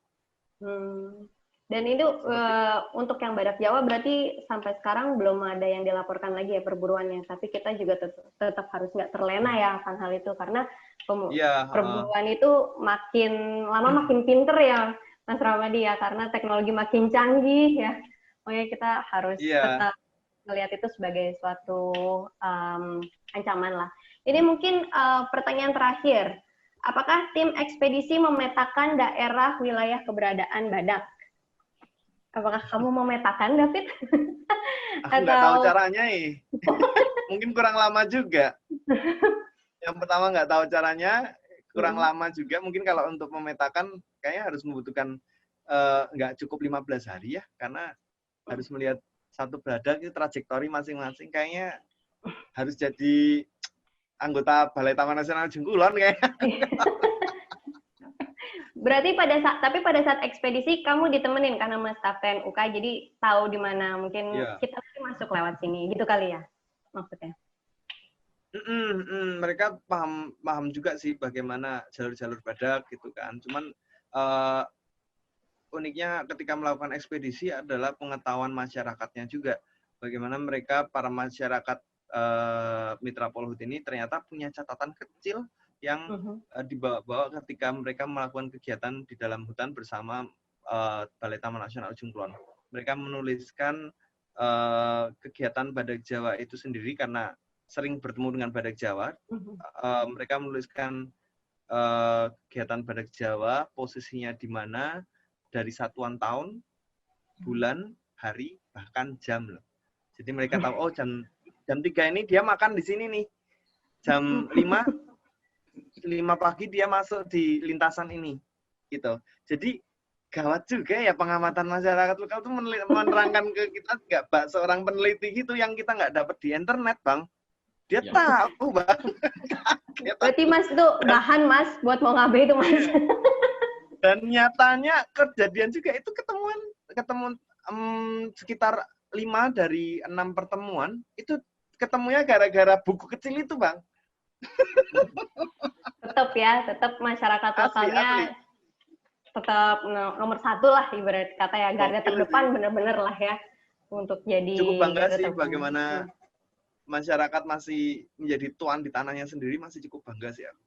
Aku juga nggak mau mendokumentasikan itu karena udahlah itu hakmu, ambil. Itu biar mereka sendiri yang punya ya. Suhu-suhu Ujung Kulon. Ya mungkin kita udah di penghujung acara. Nah, sebelum aku menutup, mungkin ada closing statement nggak dari para narasumber? Mungkin dari Mas Rahmadi, mungkin ada pernyataan kah, kesannya kah tentang JRE, atau mungkin selama peliputan badak ini ada pesan-kesannya untuk bisa disampaikan ke teman-teman? Ya, terima kasih untuk tim JRE. Wah, luar biasa deh pokoknya. Mantap. Nanti saya ikutan pesan bukunya. Makasih, Bang. Teman-teman juga bisa pesan loh. Ya. Kita David jualan. Ya sekaligus endorse aja. Kita nggak perlu seperti David, tapi kita bisa mendukung David untuk berkarya mendokumentasikan satwa-satwa liar lainnya dengan cara membeli bukunya gitu. Jadi mulai sekarang kita harus saling menghargai karya teman kita sendiri. Teman-teman yang punya buku itu, ya ayo kita beli gitu kan, beli. Mungkin David nanti bisa ngejual dalam bentuk buku yang tebal atau dalam bentuk e-book ya, itu harus dijual juga ya. Jangan sampai ya kadang-kadang kita pertemanan udah ambil aja. Itu kan karya kita semua gitu ya. Jadi harus kita saling menghargai dari sekarang. Sama seperti kami menulis. Kalau ketika menulis itu luar biasa perjuangannya, tapi ketika begitu tulisannya sudah naik, kadang-kadang orang main copy paste aja, nggak disebut sumbernya gitu kan. Foto juga sama, kadang-kadang nggak ditulis sumbernya, padahal itu karya orang lain gitu ya. Ya untuk saya sendiri yang pertama salut ya kepada teman-teman, terus ya bersemangat, mudah-mudahan ada hal-hal lain yang bisa digarap gitu ya. Yang kedua adalah kita bangga masih punya badak Jawa dan badak Sumatera gitu ya. Tapi bangga aja nggak cukup kalau kita nggak turut berpartisipasi menjaganya lah gitu. Ya, itu tadi menjaganya gimana? Ya nggak harus kita jaga badaknya kita kepung, enggak gitu. Semua kita punya peran sesuai keilmuan kita. Yang fotografer seperti David teruslah mengabadikan dalam bentuk gambar-gambar indahnya gitu kan. Bagi kami yang jurnalis, kami akan tetap meliput kondisi perkembangannya, dan bagi teman-teman peneliti terus ayo kita bareng-bareng sama-sama. Jadi kita bekerja dengan keilmuan kita, dengan kemampuan kita, agar semuanya itu keanekaragaman hayati Indonesia itu tetap terjaga gitu. Ya, saya paling sering ingat gitu, bumi ini bukan punya kita tapi untuk anak-anak kita gitu. Kita sama-sama ngontrak di sini. Setelah kita selesai ada yang gitu. Jadi jangan sampai meninggalkan kerusakan gitu. Itu aja. Mas David? Apa tuh? Iya, sok. Closing statement. Oke. Mungkin lebih ke tema kali ini, webinar kali ini ya, karena ingatan itu seperti warna, gampang pupus ya. Iya. Jadi untuk teman-teman semuanya, kami berharap untuk terus mensejarahkan waktu, karena entah dari tulisan atau dari dokumentasi visual, foto, video, karena dari situ kamu tahu perubahan sekarang dan di masa depan kamu akan jadi seperti apa, apakah sudah sesuai atau masih berada di tempat yang sama. Oke, deh. Terima kasih Mas Rahmadi, Mas David atas waktunya, dan teman-teman yang udah ikutan webinar kali ini, terima kasih sekali lagi. Sebagai negara yang memiliki biodiversitas yang tinggi, isu konservasi alam dan lingkungan seharusnya menjadi sebuah isu bersama karena kaitannya sangat erat dalam kehidupan manusia. Sulitnya isu konservasi menjamah seluruh lapisan masyarakat menjadi tanggung jawab bagi kita semua untuk terus terinformasikan perkembangannya, karena ini bukanlah isu bagi beberapa kalangan saja, namun ini isu kita semua. Terima kasih para narasumber atas kesediaannya berdiskusi bersama kita semua. Ya. Untuk teman-teman yang udah hadir juga terima kasih. Untuk teman-teman yang tertarik memiliki buku fotografi jurnal JRE, bisa hubungi di Instagram. Jangan lupa follow sosial media kita di @_JavanRhino atau YouTube kami di Javan Rhino Expedition dan website kami di javanrhinoexpedition.com. Besok kita akan ada diskusi lainnya dengan tema komunitas muda untuk kelestarian badak Jawa dan keanekaragaman hayati. Temukan informasinya di Instagram kita. Saya Gita Alvernita, undur diri, sampai jumpa. Saling menjaga, saling menguatkan, saling mendoakan. Wassalamualaikum warahmatullahi wabarakatuh. Waalaikumsalam. Makasih banyak ya Mas Rahmadi, Mas David. Teman-teman.